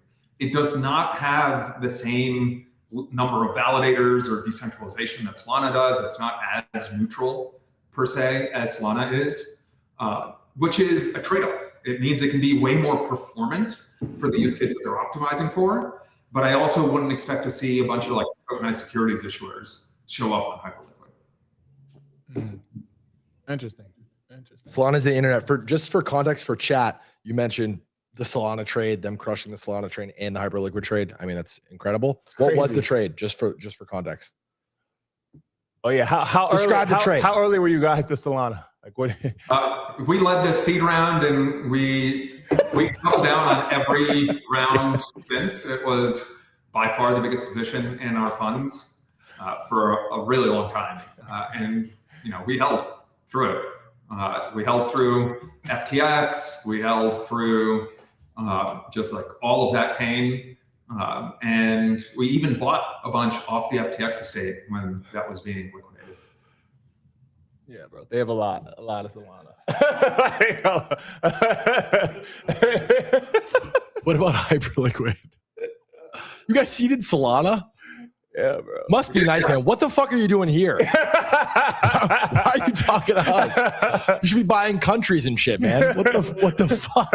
That's insane. I'm here to love the game. That's why. Yes, dude. Yes. What about the Hyperliquid trade? Yeah, so Hype we've been watching for a while, and if you go on our blog, like I've written about decentralized like perp dexes for a while. Wrote a post like in 2020 and 21, so on, exploring like that design space, and it's just always been an obvious use case for DeFi. So when we saw Hyperliquid, we were pretty excited. We were interested in what they were building, but at the time there were some hurdles that we had to overcome to put on a position. One, they didn't raise any venture money, so we couldn't do a venture round. Mm-hmm. And then two, when it listed, it was a pretty high valuation already. And so we're like, hey, was everyone just farming the airdrop? And so a lot of the volumes are going to come down after they did TGE, or is this going to be sustainable? And so we wanted to wait and collect more data about the sustainability of the users and the trading volume. Once we got that confirmation, we got pretty excited. And so we put on a big position in February of this year into Hyperliquid. Our timing turned out to be pretty good on that. Yeah, it did. What was the price? What was the price? Around 20 or something around there. Nice. Yeah, nice. Yeah. Yeah, it was something around there. I don't remember the exact. Obviously, like given the size that we're trading, we can't execute all at once. We have to go over some period of time. But yeah, that sounds about right. Well, yeah, I mean, maybe we should start a group chat, us three, and stay in touch after the show. Maybe, I don't know. Maybe grab a bite to eat anytime you're in LA. I don't know if you like golf, basketball, movies. Anything. Would love to hang outside of the show, man. You're great. We've talked about some of the times you've crushed it in these markets. Can you give us a time where the markets humbled you? Oh yeah. If you had to give us your worst trade ever, what was it? Let me give you a few examples, because actually I love talking about the things that I got wrong. One thing that I did wrong is we actually bought a ton of BNB back at the beginning, late 2018, early 2019. And we wrote about it. We published a couple posts about it. And we bought it for like $6 at the time. Mm-hmm. And actually, one of the biggest mistakes we made is that we sold it too early.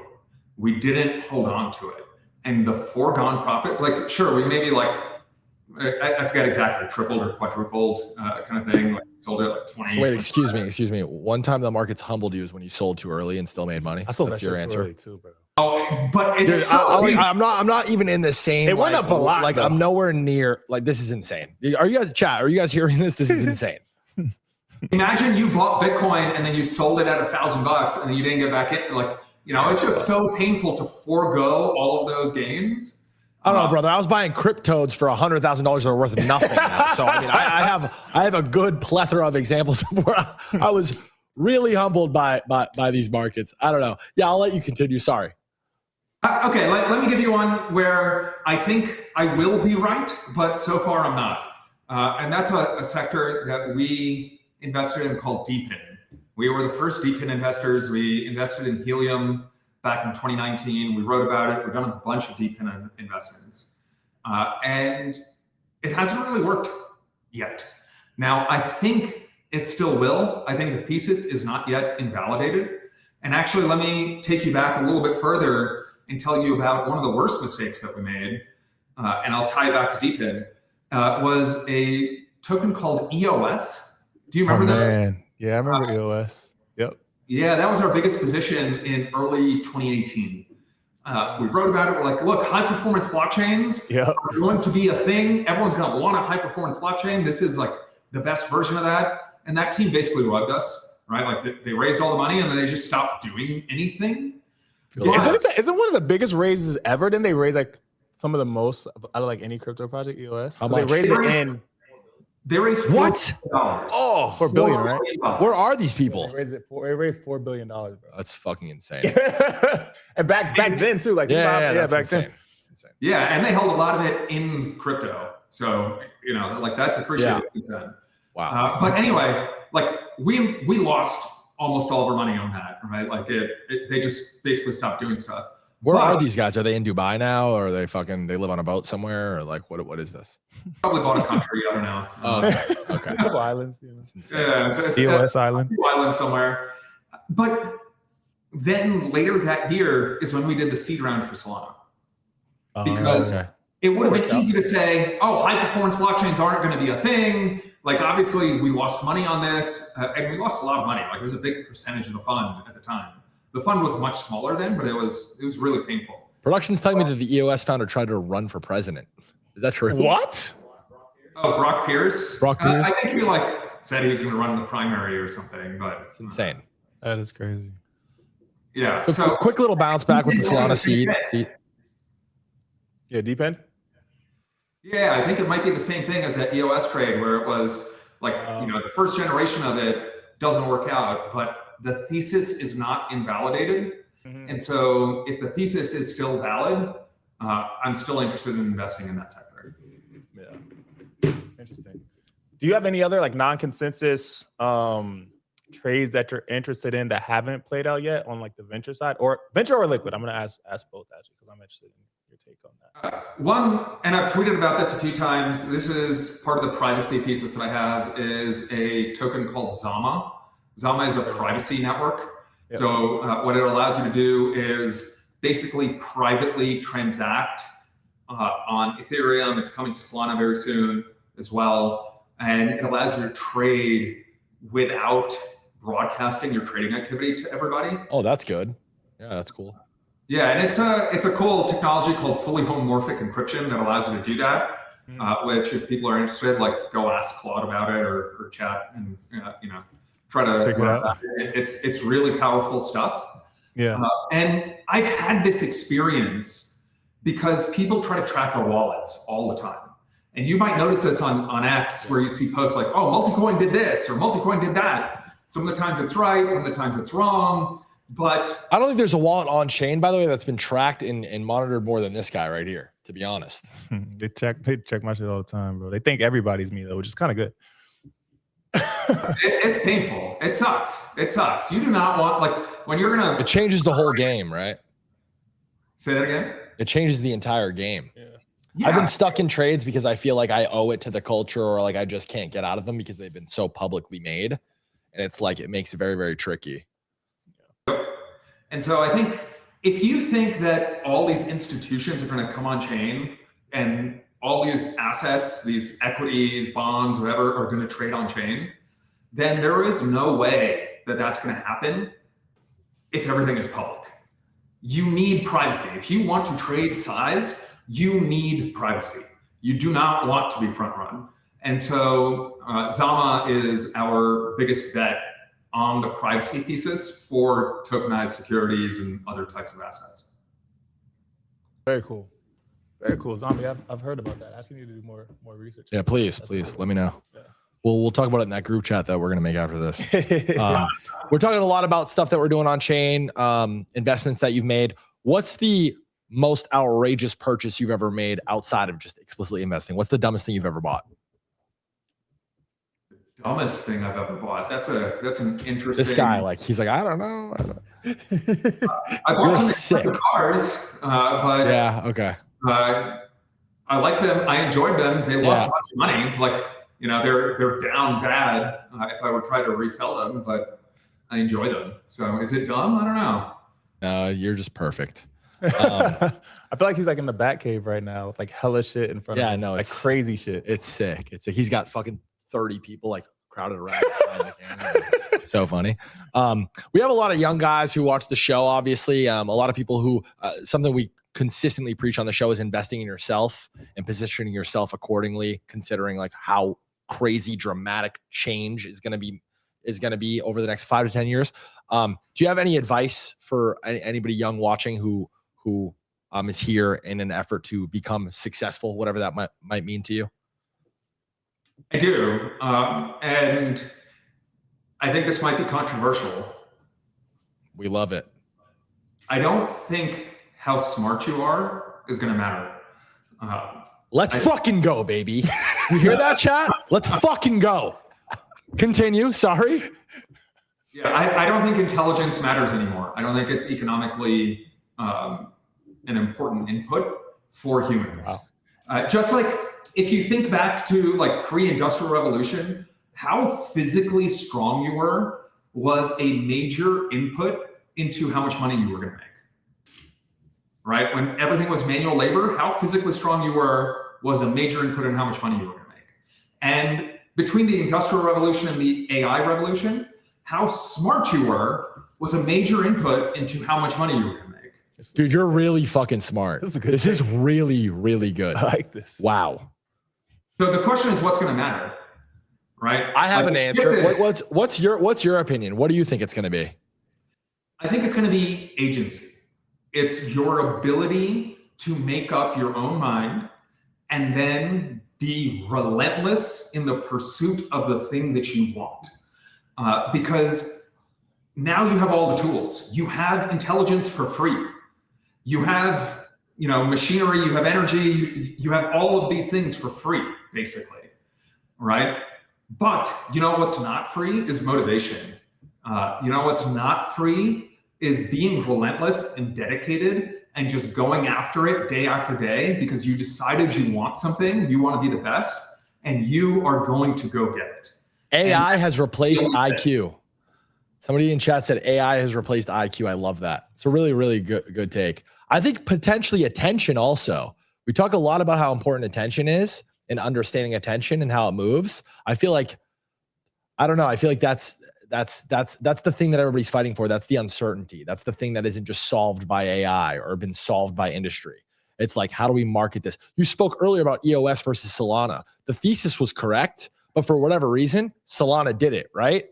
And I mean, we see that a lot in crypto. It's actually quite rare that the first person with an original idea is the one who wins, right? It's whoever markets it the best and builds the best product. I don't know. It's a really interesting conversation. That's a really sick take. That's a great take. Yeah. I like that take a lot. Really fuck with that. Great take. I mean, wow. That's it for me. We have Rasmus in the waiting room now too, or he's supposed to be here at 3. One more question. Yeah, sorry. please do. Please do. Do you have any advice for young people specifically for getting into investing? I know you've spent a lot of time at Multicoin. A lot of I think the younger cohort is getting into trading now. Obviously, they weren't going to be able to go straight into venture. Or I know, did you trade liquids before venture? And what would you recommend for somebody who wants to get into finance or pursue that as a field?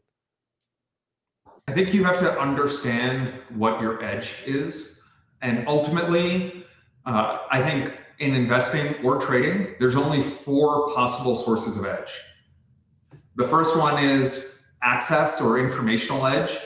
Do you get to see things first? If you're like an HFT shop, for example, right? You see the price move first, or maybe you're really well connected and you know a bunch of people that gets you insight. You can call people, they'll pick up the phone and answer your questions. The second source of edge is analytical. This is how well do you understand the thing that you're looking at? Do you have the ability to form your own opinion about it? Or are you just following what other people said? The third is psychological. And this is, I think, the most important one. It's how do you show up when things aren't going your way, or maybe when things are really going your way? You know, like, does it mess with your head? You have other things going on in your life, right? Like you might have some personal thing going on. How does that change your decision making? Do you do you have like processes in place to make big decisions? Like, for example, if I'm going to make a big decision, I always go get a workout in. And I find that helps a lot. Going for a walk. Yeah, going for a walk too. Just like get the blood moving, right? It helps clear your mind. It's really good advice. The last one is structural edge. Like when we started Multicoin, we had a huge structural edge in that we were going to go buy crypto when a bunch of other investors just wouldn't touch the asset. Do it. Yeah, they were scared of touching it.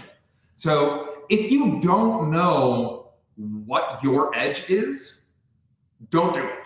It's a great take. Figure out what your edge is. That is a great take, yeah. Dude, you're a fucking genius. This has been awesome. That's why they've been crushing, bro. Yeah, That's why they hit Solana, Hype, Zcash, they hit everything. Yeah, you definitely didn't get lucky. You're awesome. Is it safe to say you're like fully emotionally detached then from trading and investing? Like, would you describe yourself as like fully like hard line, like? I'm getting there. We've been through a lot of volatility, but like I'm a fiercely competitive person, and yeah, I'm detached from necessarily the financial implications of trading, to be very honest, but I love winning. And when you're losing money, like it hurts. It doesn't matter, It does. You know, what else what else is going on, like, or what you already have. It just hurts, right? And what I am actually more detached from is the prices. What I'm still somewhat attached to, if I'm being very honest, is the ideas. Yep. So, like, I hate being wrong more than I hate losing money. I like being right. That's my favorite part of anything, of making like a good trade is being right. But really, really sound, solid advice. Some really sharp, cool takes. Genuinely. We really, really appreciate you coming on. You're awesome. All jokes aside. Yeah, it's all a work in progress, man. I fucking threw my laptop off my balcony today. I sold the Pico bottom of Cash Cat, and I'm fucking punching holes in walls and shit. So we're gonna try to get better. Chat, it's not that deep. Let's try to detach. If we've learned anything from you and your story, appreciate you, bro. Thank you so much for coming on. Absolutely. Thanks for having me. Good to see you guys. Thanks, man. Have a good one. You too. Bye. Dude, that guy's a fucking genius. He is, bro. Wow, that was fucking sick. Bro, seed and Solana, double down again, held through FTX, bought more after FTX. What? Seeded Solana is all I heard and all I needed to hear. Bro. That take, strength, cavemen, the strongest guy won. He was the richest. And he was the didn't matter wealthiest. anymore. Industrial Revolution removed that edge. Bro, that's a crazy. AI replacing IQ, no longer need to be smart. That's fucking good. Agency. It's all agency. Be relentless, It's chat. all Go agency. for it. We say it too. We say it in so many words on the show. It's like all in. Again, I think, again, what I'm pulling from that is it's never been a better time to have time. Yeah. It's never been a better time to just you and your laptop, bro. All in. Yeah. Have an idea. Be confident. Be convicted, and go all in. Be relentless. That's low-key part of why Rasmus crushing it too. Yes. Okay. Agreed. Fully agreed. And on that note, he is in the green room, and we can bring his bitch ass in. Get on in here, Rasmer. What's up, What's brother? up? What's up, guys? The motion man himself. Yeah, I was really excited to tap in and watch you guys learn about markets, and then all I heard was Banks glazing kimchi for 45 minutes, talking about getting Corinna Kopf pregnant. I don't know what the fuck's going on. That was the pre-show, man. The pre-show is all one big clip farm, which I think that you're more familiar with and you're better at than a majority of 99% of people who are making content. Listen, it's Glaze Banks on the show, and I'm giving you your flowers, and I'm going to in this segment. But bear with me, brother. Don't, please. No, don't thanks. But don't make Banks, this more difficult than it already is, please. Banks does this like backhanded thing because he wants me to succeed so that he could say, I found Rasmer early. It's like a selfish. True. It's so true. Yeah. No, it's true. It is. It's 100% true. But to be fair, I did. Okay. I was bull posting Rasmus. You're about to get kicked out of the house you lived in, and I sat with these guys. I'm like, I don't know if that's a good idea, man. I think Rasmus is the truth. Oh, I did not know that. Holy shit. Did you not? Thread guy Frank. I'm sorry, guys. I'm sorry. Wow. No, but listen. I saw the potential. You're doing it in real time. I think even in the last 2 weeks, you've been on a generational tear. You have a World Series of Poker bracelet on your wrist. You got incredibly lucky, by the way. Just a little side comment. I think he played good poker though. Come on, dude. Like, are we gonna be honest in this? I think he did though. 7-2 shove. You don't think that's good poker? Regardless, the luck I think is still bullish because you're just in flow state. When you get in this flow state, shit starts clicking. Things that seem to maybe be out of your control, out of your power, and I just think that's an example of it. But give us your life the last 2 weeks, the last month, because you made some good trades as well. You know, it's just been like it's been an unexplainable stretch for about a month straight. I got canceled July 5th. It was terrible, bro. I couldn't eat and stuff. I always lose my appetite when that's happening. We had a couple conversations about it. Yeah, you kept me locked in, and then just focus, just pure focus on the trading. I think trading is one thing. It's like poker, where if you win, people can't really argue with it, especially if you trade in public, especially the way I hit. I was hitting on trades that I bought Mars coin, held it for a couple days, and then the catalyst came. I just hit trades the correct way, in a respectable way. Yep. And in poker, same thing. And that's something that I realized. I was doing so much content creation in crypto. And I was thinking to myself, I'm going to do content and then I'll trade on hidden wallets. And it doesn't matter if I hit. But then I realized the audience cares a lot about trading because you're putting your money, your stake where your mouth is. Yep. And seeing where it pays off. So I think FOMO helped a lot with that, just trading publicly. Hitting something publicly makes people respect you like crazy. It's super funny that's what people care about. But yeah. No, it's definitely true, bro. I mean, I say this all the time. It's hitting a trade on your own is cool, but hitting the trade with the social proof just adds so much more exponential influence to you as a content creator.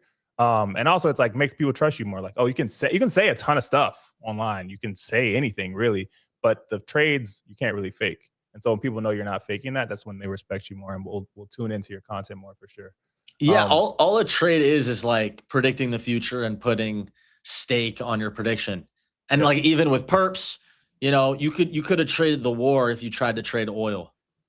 That's a trade, right? It's not all just meme coins, shit coins, right? You could bet on a prediction market, right? So yeah, that's just what it's about. I want to do this because I think that there's the level of aura you can gain from being right in public so many times in a row. We've seen you do it, Z, and a few others.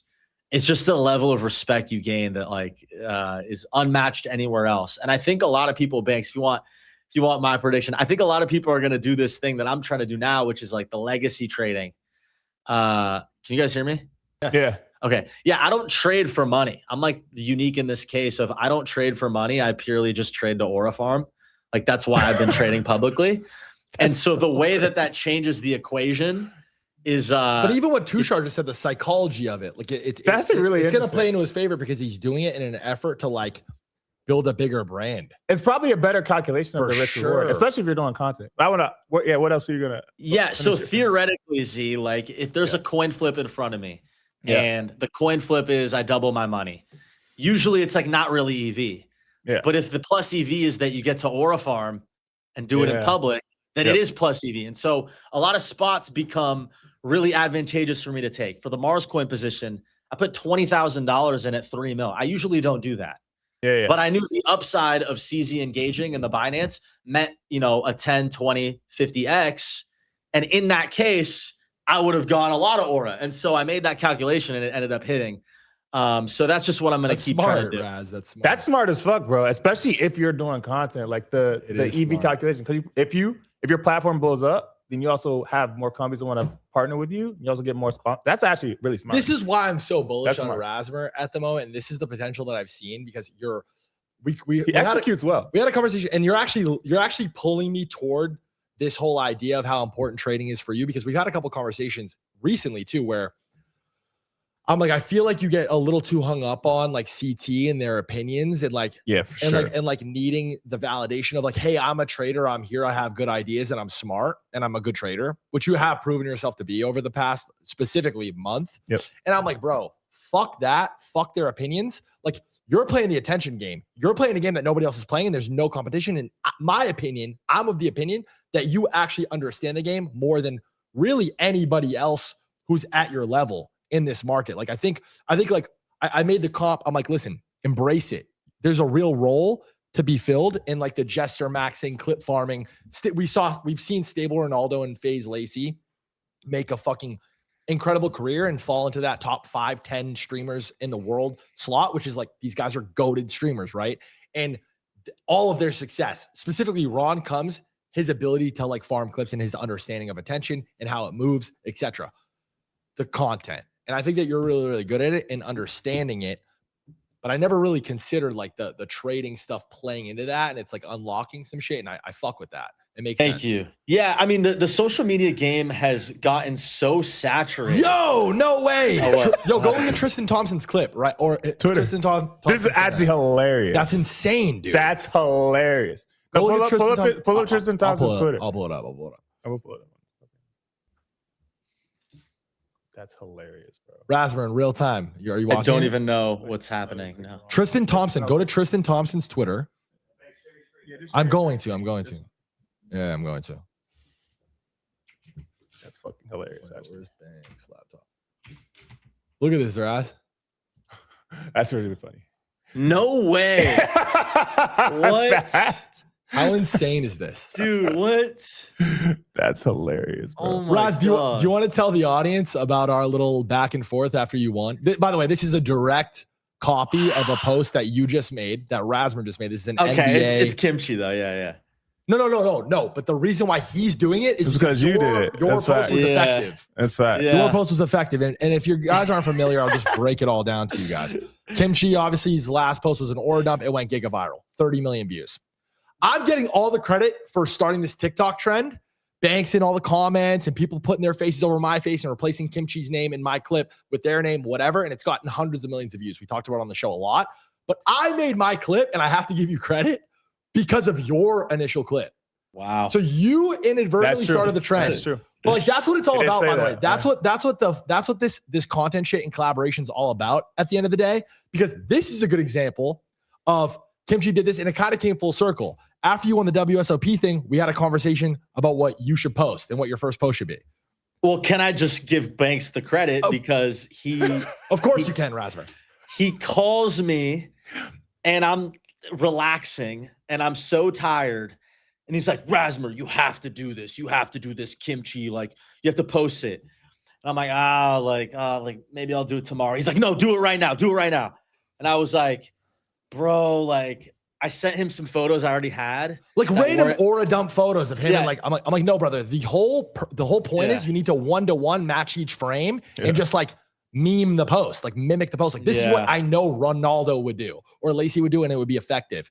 And it's just like, for X, Y, and Z reasons, you did it. It was effective. People enjoyed it. We talked earlier about this being content for the target audience, for CT. CT can appreciate this. Yeah. Nobody's going to respond to this in a negative way because it's just good. No, I had people replying and telling me, Rasmus, that post was amazing. Yeah. Rasmus, you're brilliant. And I was like, dude, literally, I'm okay with it. I'm okay with it. Nice even trade. I just got fucking, flowers and given infinite credit for starting this like global TikTok Kimchi trend, and I got it from you. I started it from you, so it's crazy. But the fact that Tristan just did this, it's hilarious. It's for sure because you did it. 100%. 100%. That's so tough. And now this That's is going to so become tough. a trend. You know what I mean? And honestly, the best benefactor is Kimchi. Like Kimchi's just infinitely farming ore. Dude, I responded to a clip earlier. Somebody accused him of paying us all. Someone's like, Kimchi's definitely paying them all to talk about him, paying them all to post about it. What the fuck? Like this is as organic as it gets. Yeah. This is a trend happening in real time.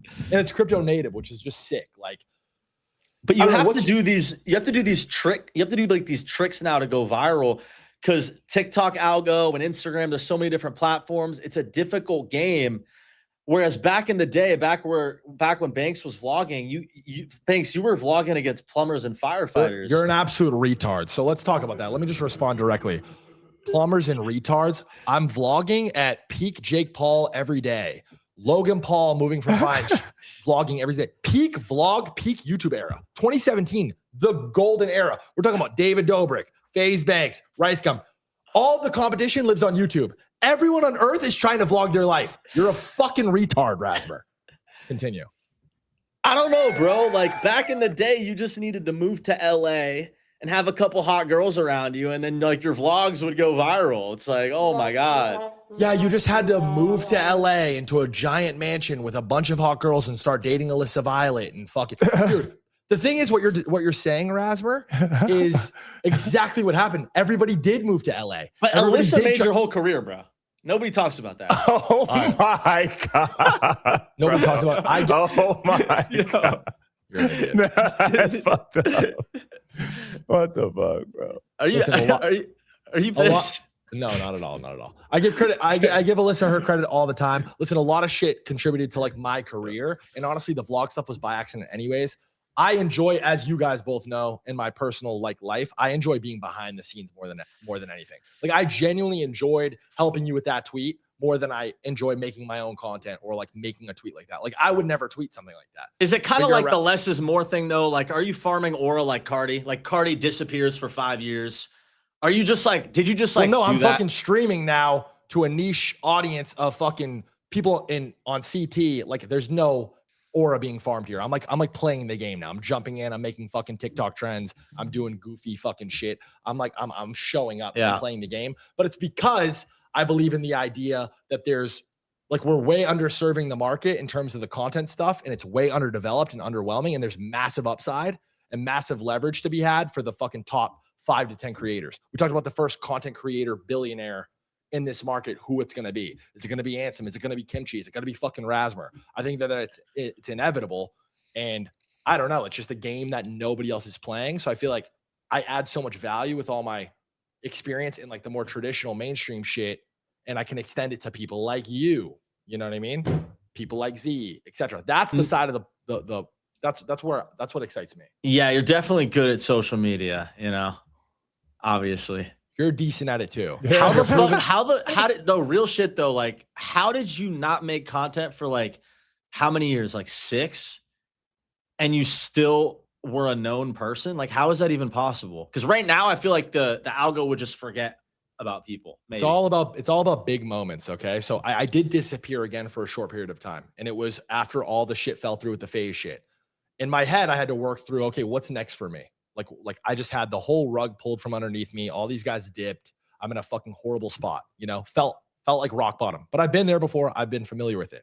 So you go into you lock the fuck in, and I'm like, what am I going to do? And the whole entire time the FaZe thing was happening, even during the euphoric best comeback ever, streamer org of the year, like the best parts of it, I was like, it was unsettling that I pivoted out of like the probably nothing shit. And I like hard pivoted back into like mainstream streamer FaZe shit. And I abandoned all like this whole idea of like building media and these attention machines in crypto and in this, because this is what I'm interested in. So I'm like, maybe that's the move. Maybe I get back into that. I'm seeing Thread Guy have success with his show, etc. And I'm watching people slowly realize like the value here. And I'm like, maybe I pivot back into that. So I made the decision to do that. Talked to Z. We talked about doing the show. He was receptive to it. We were on the same page. We shared this vision to do MarketBubble. So once we had that locked in, I'm like, okay, how do I create a huge moment here? How do I leverage all the attention and engagement that this really unfortunate, dramatic FaZe thing happened into my favor and funnel it into this new show? And that's where the trailer comes from. Like my first post back was what really happened with FaZe. Find out tomorrow live on Twitch. I knew people knowing that I was going to go live on Twitch was going to generate a ton of fucking interest. People are going to obviously think that I'm going to go on and reveal shit, whatever. And I just played that to my favor. And obviously went on, wished those guys well, spoke for an hour from my chest, explained what happened from my POV, and then segued into this brand new show and funneled that attention into here. So it's just about creating big moments. The FaZe shit, exactly what I'm describing. I was AFK for over a year, and FaZe's little channels were all blacked out for a while. When I found the roster of kids that I wanted to run it up with, Max, Silky, Lacey, Jason, plus Ron, Adapt, etc., I kicked everybody from the team very publicly, fired everybody publicly, created this huge conversation, this communal conversation. You're a retard. You just ruined FaZe. You don't know what the fuck you're doing. Everyone's looking at what's happening. Put the trailers out for all the new members. 4 people that were relatively unknown, very niche, smaller names. Max, Silky, Jason, Lacey. The response again, overwhelmingly negative. Who the fuck are these people? You're a retard, whatever. I gotta say, can I just say one thing, bro? Please. I was like watching you. I was watching that whole move, and you announced every single FaZe person. And then when you picked Lacey, I was like, this guy's on some other shit. I'm like, this guy's like brain just is in a different dimension, because I would have never fucking picked him. And that was like low-key the most like best investment. He's like, obviously he plays a very important role in the group. Like he plays a extremely important role. That was like you flexing your fucking skills, honestly. Because a lot of people would have faded him. We put this out and it was generally very negative out the gate. But that excited me. I genuinely, in real time, and we know each other personally, we basically lived together for a year. Like at this last Beverly spot, we spent a lot of time in close quarters. And around this time was like the beginning of that. And it excited me. I'm like, the gap between what this is going to amount to and what the sentiment now is so incredibly like dramatic. And that's just going to play into our favor. Like the comeback, and like, it's going to flip really, really quick.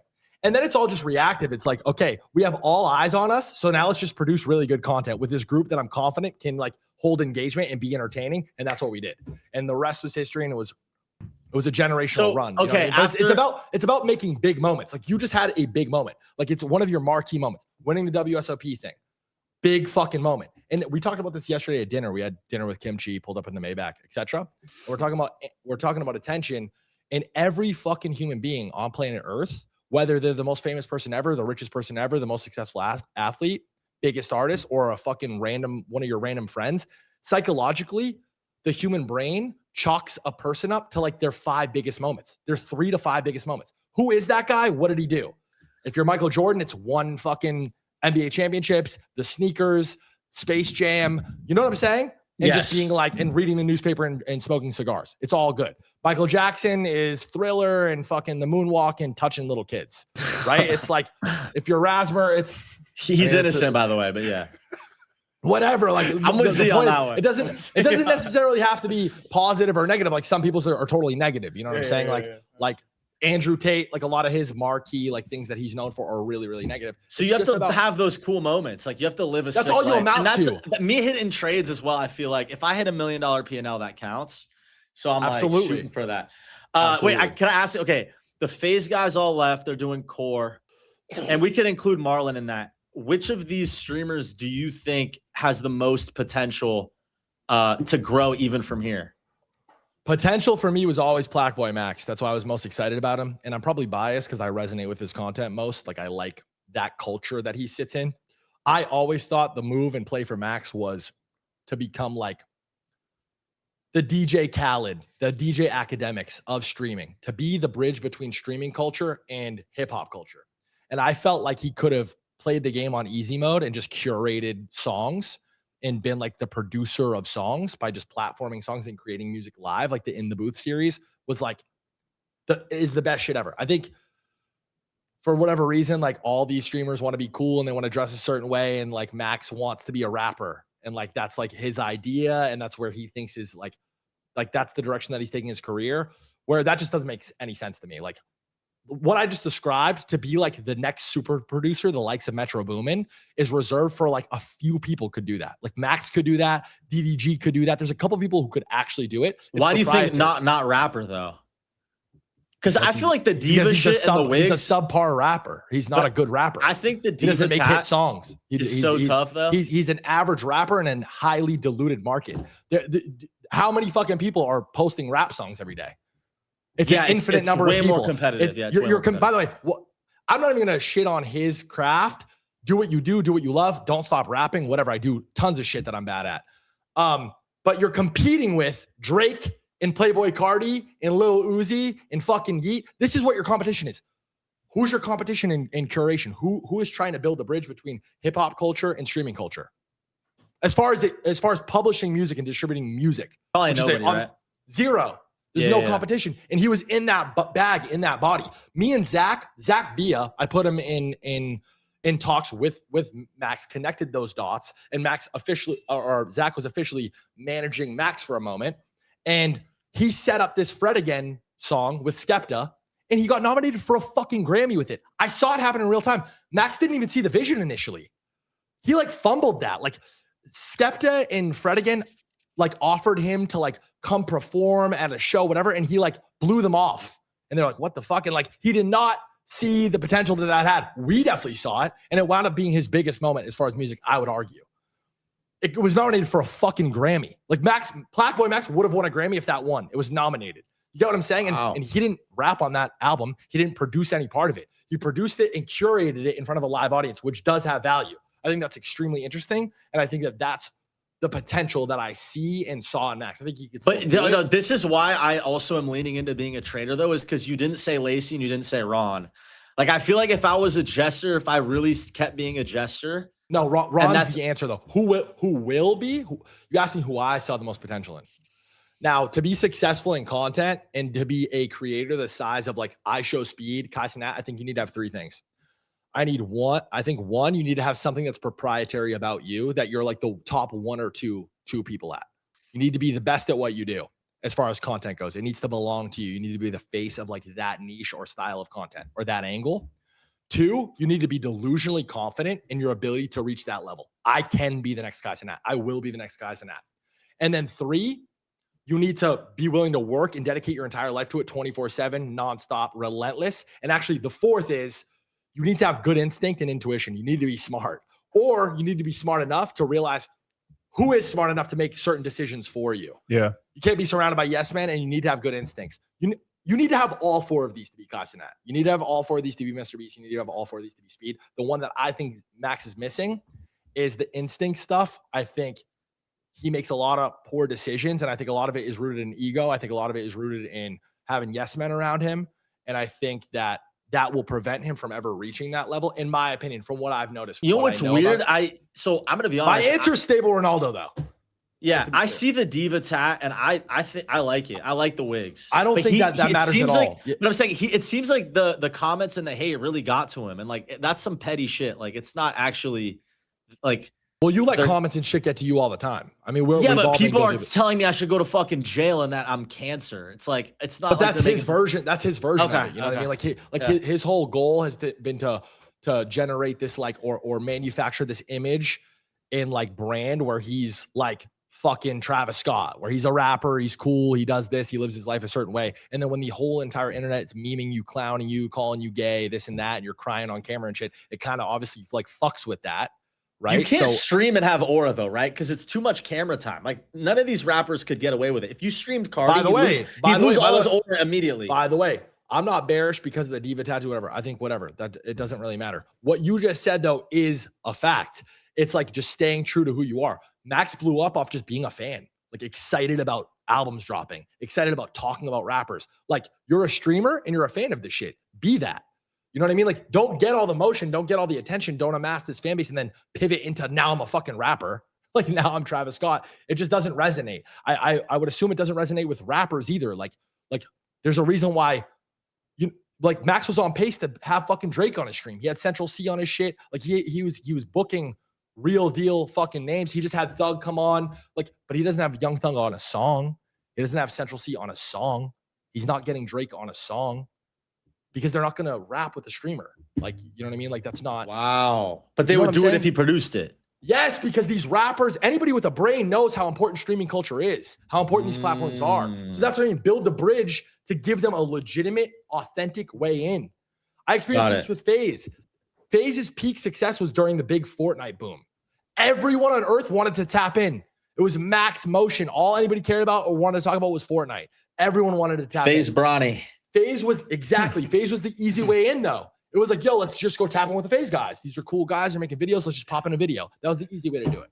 I know it's a long-winded answer, but I could talk about the shit all day. So why Ron now? Why Ron? Ron is just a generational talent. As far as being in that top one spot, I think his ability to engage an audience and to like generate clips, which is the meta, he's number one at it, in my opinion. I think he is the best at that.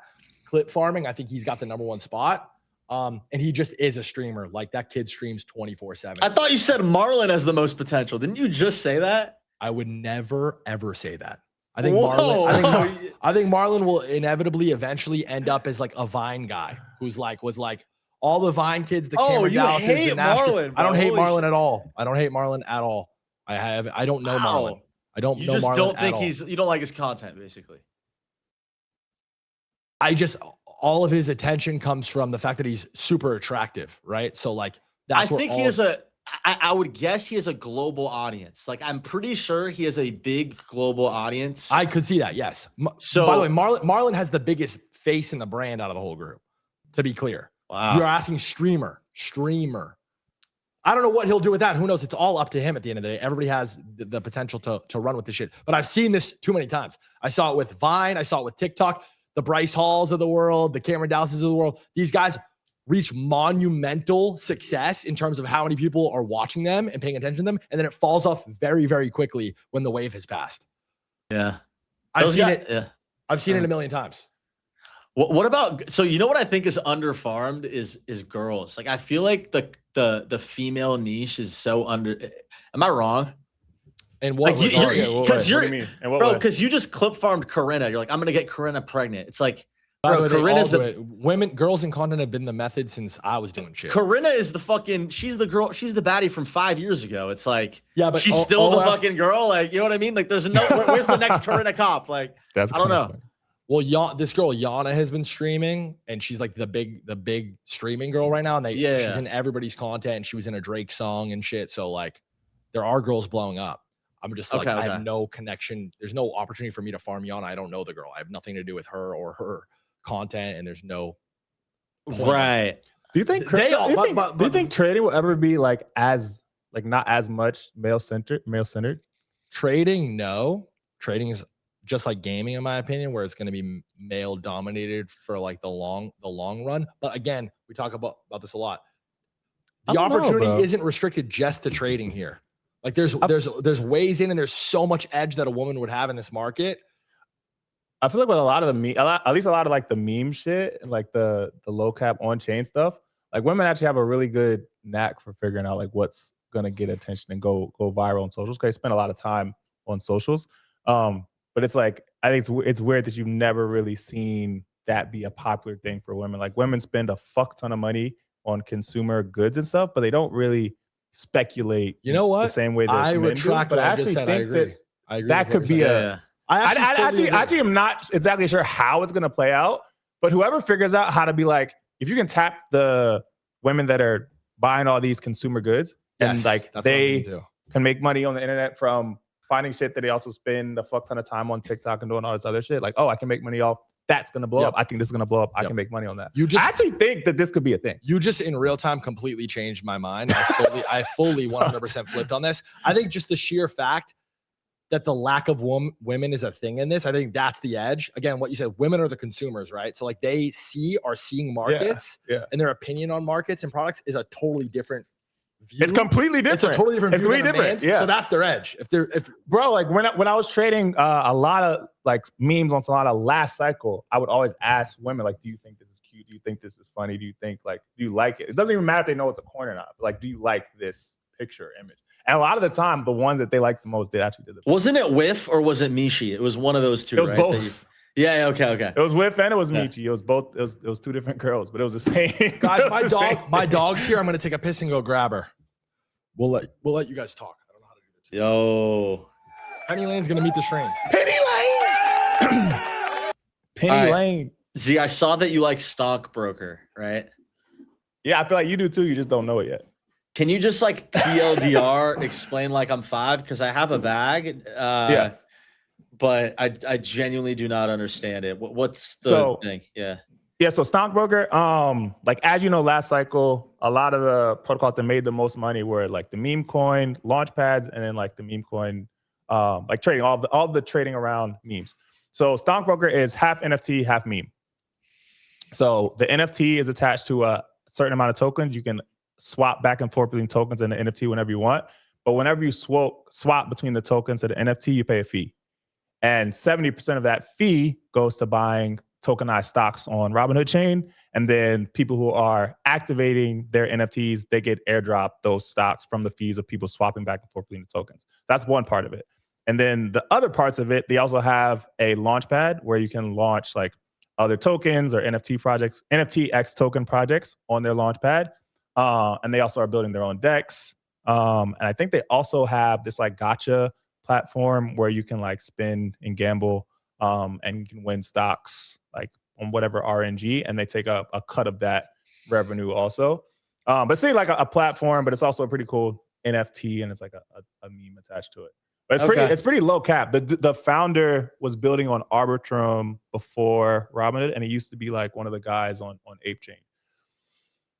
Yeah, I'll have to check it out more. I'm blindly aping things now. It's like blind ape that spot, season. Bro. It's that spot. It's blind ape season, bro. Yeah, it's relatively low market cap. I think like 17% of the total supply has been burned because whenever you activate your NFT, you have to pay a fee, and half of that gets burned. And so the circulating is like around like 35, I think. But did you talk about like Cash Cat? Yeah, we talked about it a little bit. We talked about the listing. I was saying how Robinhood. It was so front run that it didn't even pump after the listing that much, right? That's crazy.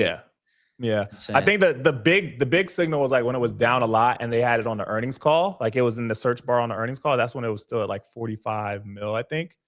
You were like, if you were paying attention then, you're like, okay, well, they obviously are highlighting this for a reason. They deleted the fucking LinkedIns of those other memes that people were speculating on, like them being employees at Robinhood or whatever. If you're paying attention, I don't think you even needed to be an insider to like think that could possibly be coming. Yeah. Well, did you see the public wallet that was spreading? I didn't. You didn't? Okay. No, I didn't. Okay. I mean, it was just getting sent everywhere. Yeah, it was in a lot of the chats, right? I would have telling me. Yeah, it's like, oh, Rasmus, why are you gatekeeping? Like, I didn't stream for 3 days. I also didn't find the information like actionable to me. Mm-hmm. But yeah, there was a public wallet spreading that was like 25 for 25 or something. Yeah. Do you know this? Yeah, I heard from banks. Yeah. So it's just like that's what happened. 25 for 25 is crazy. Yeah, and then it sent a limit order and then bought. It was crazy. Open secret. Yeah. Yeah. It's crazy how much people have gained respect for me from like hitting a big trade and then winning a poker tournament. I don't know what to I don't know what to make of it because I'm the same guy that I was. So, bro, when you get like the recognition of doing something that is like you can't fake it, and you're getting a lot of followers at the same time, that's when like it shifts in people's perception of you. I mean, you got to keep doing it, bro. What are you looking at right now? Like, what are you excited about trading wise? It's the stock memes. That's like, I mean, my exposure on FOMO is mostly, it's Ansem, but also it's stock memes is what I'm interested in. Particularly the Binance ones because they're so much more willing to crime shit. Exactly. Yeah. Yeah. So I don't know how Robinhood can compete. It's like Robinhood lists it and it doesn't do much. If Binance listed Mars coin, we'd be at fucking who knows, right? I hate to interrupt y'all. Yeah, because it ripped just off alpha. Yeah. Guys, stream. We're gonna pick a winner for this. Start spamming W Penny. Penny Lane is about to be introduced to the chat and the show for the first time. This is my dog. For you guys who don't know, I got a Great Dane puppy recently, and she's completely changed my life. She's become my best friend, and this is my daughter. I love her very, very much. She is creeping in on 6 months old, and she just came back from the trainer. She's fucking growing so fast. Penny, come up here. Come on. Come say hi. Come. Hey, Penny, come up. She's camera shy. Guys, Penny Lane. Oh, say hi, Pen. What's up?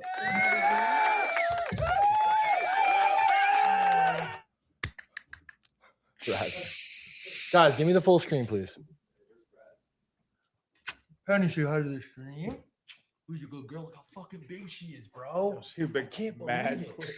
She was in my pocket. Yeah, I remember 2 months ago. I remember you showing us. Penny, you're so big girl. Wow. Penny. Sorry, guys, I'm excited. I love her. I'm glad you guys got to meet her. Yeah, I'm gonna put her somewhere, and then I'll come after the show with you guys. Gang. Say bye, Penny. Fucking lit. But yeah, bro. I mean, I think the stock shit is cool, especially because like the RWA, tokenized RWA narrative is what's driving a lot of like the institutional interest right now. So if you can figure out a way to like align with that, that's what a lot of people are speculating on already. Yeah, it's crazy that it's bringing these tokenized stocks on chain. Like it's hard to mint them, right? Like you need to convince people that it's worth it, and so people are minting them because there's so much demand on the fees. I just love a new Ponzi to trade. Like obviously we need more of them, bro. We do. Yeah. That's what drove a lot of like the I think what people, the way people get like extremely high targets is when they're speculating on something that hasn't existed yet. And when it's something new that like you don't have any frame of reference to like compare to, that's when all this stuff goes super high. Like, that's why ETH and DeFi went so high in 2020 and 2021. It was like we had never seen billions of dollars come on chain like that before. Right. So like new narratives are definitely what you should be looking for. Like if you're a trader, especially if you're on chain, you're trying to find the stuff that like is novel. Yeah, it's crazy. I on chain gets hot and I haven't even been touching perps. Thank God. Yeah, bro. Thank you know we're fucking God. back when you start like pulling up Deck Screener and Bird Eye instead of pulling up like TradingView. Right. That's when you know we're back. It's tough. So last cycle was your first crypto cycle, or 2021 was my first. so how did you get started in crypto? What made you start doing like content in crypto? Why'd you go from Banks will love this. So I had like crypto, like I had ETH. I was into it enough. I had a little ledger. I was like, oh, like I wanted to LARP, you know? Yeah. And then Banks was talking about it, and I used to listen to his podcast. It was like a super low-key podcast on Spotify. Nobody even knows about it. It was on really? It was called Mom's Basement, and it was Keemstar and Banks. Wow. I'm not even kidding. Nobody even knows about this. And every week, bro, he would just talk about how fucking oh my God, my crypto punks are up so much every fucking week. So I eventually got the NFT. I transferred my ETH out, got NFTs. I think I had like I had 8 ETH. So my ETH was cooking because I had bought it under 1,000. Yeah. And so it went all the way up to like 3,000 or something at the time. And I'm like trading NFTs. I ran the NFTs up a bit. I was making like 10K a month on whitelists. Oh wow, nice. So I had a meme folder on my desktop, and I was in college, and I had a meme folder. I'd go into Discords, and I'd like send memes to try to get a whitelist. Like I'd send memes for that NFT, and I'd customize them for that project to try to get a whitelist. Yeah. The whitelist paid me, and then I'd join Wolf Game, round trip to 160K on Wolf Game. Fuck. Bear market happens, and I'm just like staying in the game. Like I'm just paying attention a little bit. And then November, late 2023, I followed you, got BonkBot. BonkBot changed my whole vision. Bro, like BonkBot changed everything. Bro. Yeah. So BonkBot, I didn't hit whiff, but I hit so many runners like in the Telegram trenches. Mm-hmm. And then I don't know, people know. Were you in the Manlets Telegram? No. Like my Telegram I made at the very beginning. Bro, I wasn't even in it. I Bro, just lurked in Twitter. Crazy. Rasmus, who onboarded you to crypto? I just said it was. How crazy is that? That's a little I'm bit finally weird. willing to take credit for it because I feel like you're. Yeah, it was like before. Yeah, that's so lit. Before it was a bad thing. Now it's good. I just didn't want people to know that. Now I'm okay with it. I'm gonna wrap up here in a second. You guys can be live for as long as you want. She's a little bit like overwhelmed. She's never been here, and I'm seeing her for the first time in like 10 days. Bro, she's like doubled in size. No, she's big as fuck. I remember you showing us the pictures. She's a puppy. She's a baby. Someone in chat is gonna win the $1,000 for the W Penny comment. We'll pick that and message somebody at random. We'll just put it through. We'll send it to Claude or something. We have 2 more bands to give away. If Rasmer, if you want to pick somebody from chat or something. Raz pick 2. Are you live, Raz? No. Would I be cool if I see one of my chatters in here? Can I pick them? Absolutely. Yeah, go ahead. You can pick whoever you want for whatever reason. You can ask them whatever you want too. All right. You see the chat in the middle? It's the first one I saw. I love my chat. I'm not playing favorites. It's the first person from my chat that I saw. It's Hydro Viper, VYPR. Hydro Viper. Yeah. Thanks to everybody who watches me. Super. And you could pick the last one too, as he said. So pick another. Okay. Don't pick somebody. Don't pick somebody random. Do ask the chat something. Okay, chat. Also, production. Just make a note. We should have a button for guest plus chat plus Banks, guest plus chat plus Ansem, just for the future. Just make a note of that. All right. Yesterday I did a WWE intro. Does anybody know the song that I did? Who remembers the song? Let's see it. Chat. What song did he intro? Toxic Slayer. Yeet. People are saying Yeet. Drake. Oh my God. Nobody knows the fucking song. John Cena. 9 by Drake. Cardi. All right. I'll do a different one. Nobody knows the music. Rasmus really thinks he's mainstream. Like everybody knows the song that he picked. No, it was Cardi. It was Cardi. But did somebody say the song? No, nobody knows the song. It was New Tank. Okay, it's okay. Okay, let's do another one then. What hand did I win on in poker? Somebody's gonna get this quick. Somebody's like, he thinks he's mainstream. Oh my God, the chat is so fucking delayed. Jesus. It was not fucking 7 deuce, bro. It's because that went viral. 10-4. Was it 10-4? Oh my God, you guys. We watched this like 80 times. No, it was Queen 10. Dude, why? Give him a fucking second, bro. Somebody would have gotten it. Oh, this guy got it. Yeah, but you already gave the fucking answer, bro. And the chat's so delayed that he probably had it. So hilarious. There's no way to determine that. Pick somebody else. Rasmus, you're fucking... I'm fried. All right, what's my watch? What is the official name of the watch I got? The most recent watch. He's flashed it 30 times in the fucking on the stream. What watch is it? Oh my goodness. Are you guys retarded? Thank you. Say so. Day. Thank you. We'll give it to say so. There you go. Holy fuck, bruh. And then day, say so. Okay, that's the airdrop. Is there anything else you boys want to talk about before we wrap this shit up? Guys, I know it was a little bit of a scuffed episode. We had 3 hours to prep for this and we traveled. We were doing God's work in Vegas with Solana, with Raz. Raz, congratulations on the recent success. I got something. I want to tell you something. Thanks, real quick. What is it, Raz? I just hung out with Orangey, and I think you've got a blind spot. Guys, we'll see you guys. We'll see you guys he's the goat. Next week. He's the GOAT. I'm just telling you that. When have I ever argued that Orangey isn't the GOAT? I'm putting chips on. I'm whatever size you have on Orangey. I'm like fucking. I'm biggest holder now, brother. I gave embrace and nestled Orangey in my bosom at birth. Okay, brother. I've been oh my goodness. I've been friends with Orangey. It's just getting started, bro. Like, okay, that's a good point. What do you mean? I brought him on on Aiden Ross's stream. He's the biggest meme in crypto history. Okay, I'll give you that. The fuck was that? Orangey, if you're watching this, I've never said otherwise. But why? I'm curious. Why is that your opinion?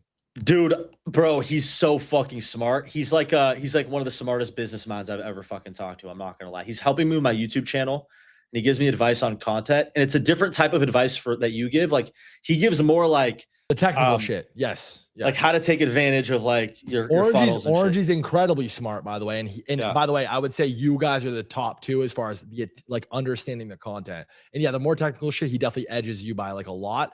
I mean, look at his fucking FOMO referrals. Like this kid, he's gonna make a disgusting amount of money because he managed to fucking figure out a way to convert people into using his code and funnel people in from the content. So yeah, I mean, Orangey's really, really good at what he does. And he understands the content shit too. No, I'm talking to, by the way, I've been talking to Orangey very regularly about a bunch of different things. There's things that he wants to do. He's dreaming big. Yes. Yeah.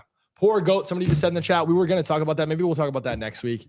His arc. We talked about it a little bit. Oh, did we? Yeah, a little bit. His story's obviously far from over. He's just getting started. Shout out Orangey. But yeah, no. Raz, thank you for having us. Or thanks for having me, bro. Seriously. Yeah. You're welcome. No, dead ass was lit. All right, is that it? Yeah. Cool. Okay, guys. Without further ado, let's wrap it up. He's not going to do his post show. He usually does a post show, technical analysis, looks at charts, talks to you guys about trades. This is where I'll typically dip off, and he'll do that. He's not prepared for that because obviously he's in LA with me. So yeah, well, we're going to be wrapping up on that. And we really, really appreciate you guys for watching. And we will be live next Thursday, as always, 1 p.m. PST on all channels. Anything you want to say, Z? Nah, LA was lit. It's cool doing it in person. God bless. We're just getting started. Love you guys. Production, you guys suck, but just kidding. Appreciate production. We love you. We love you.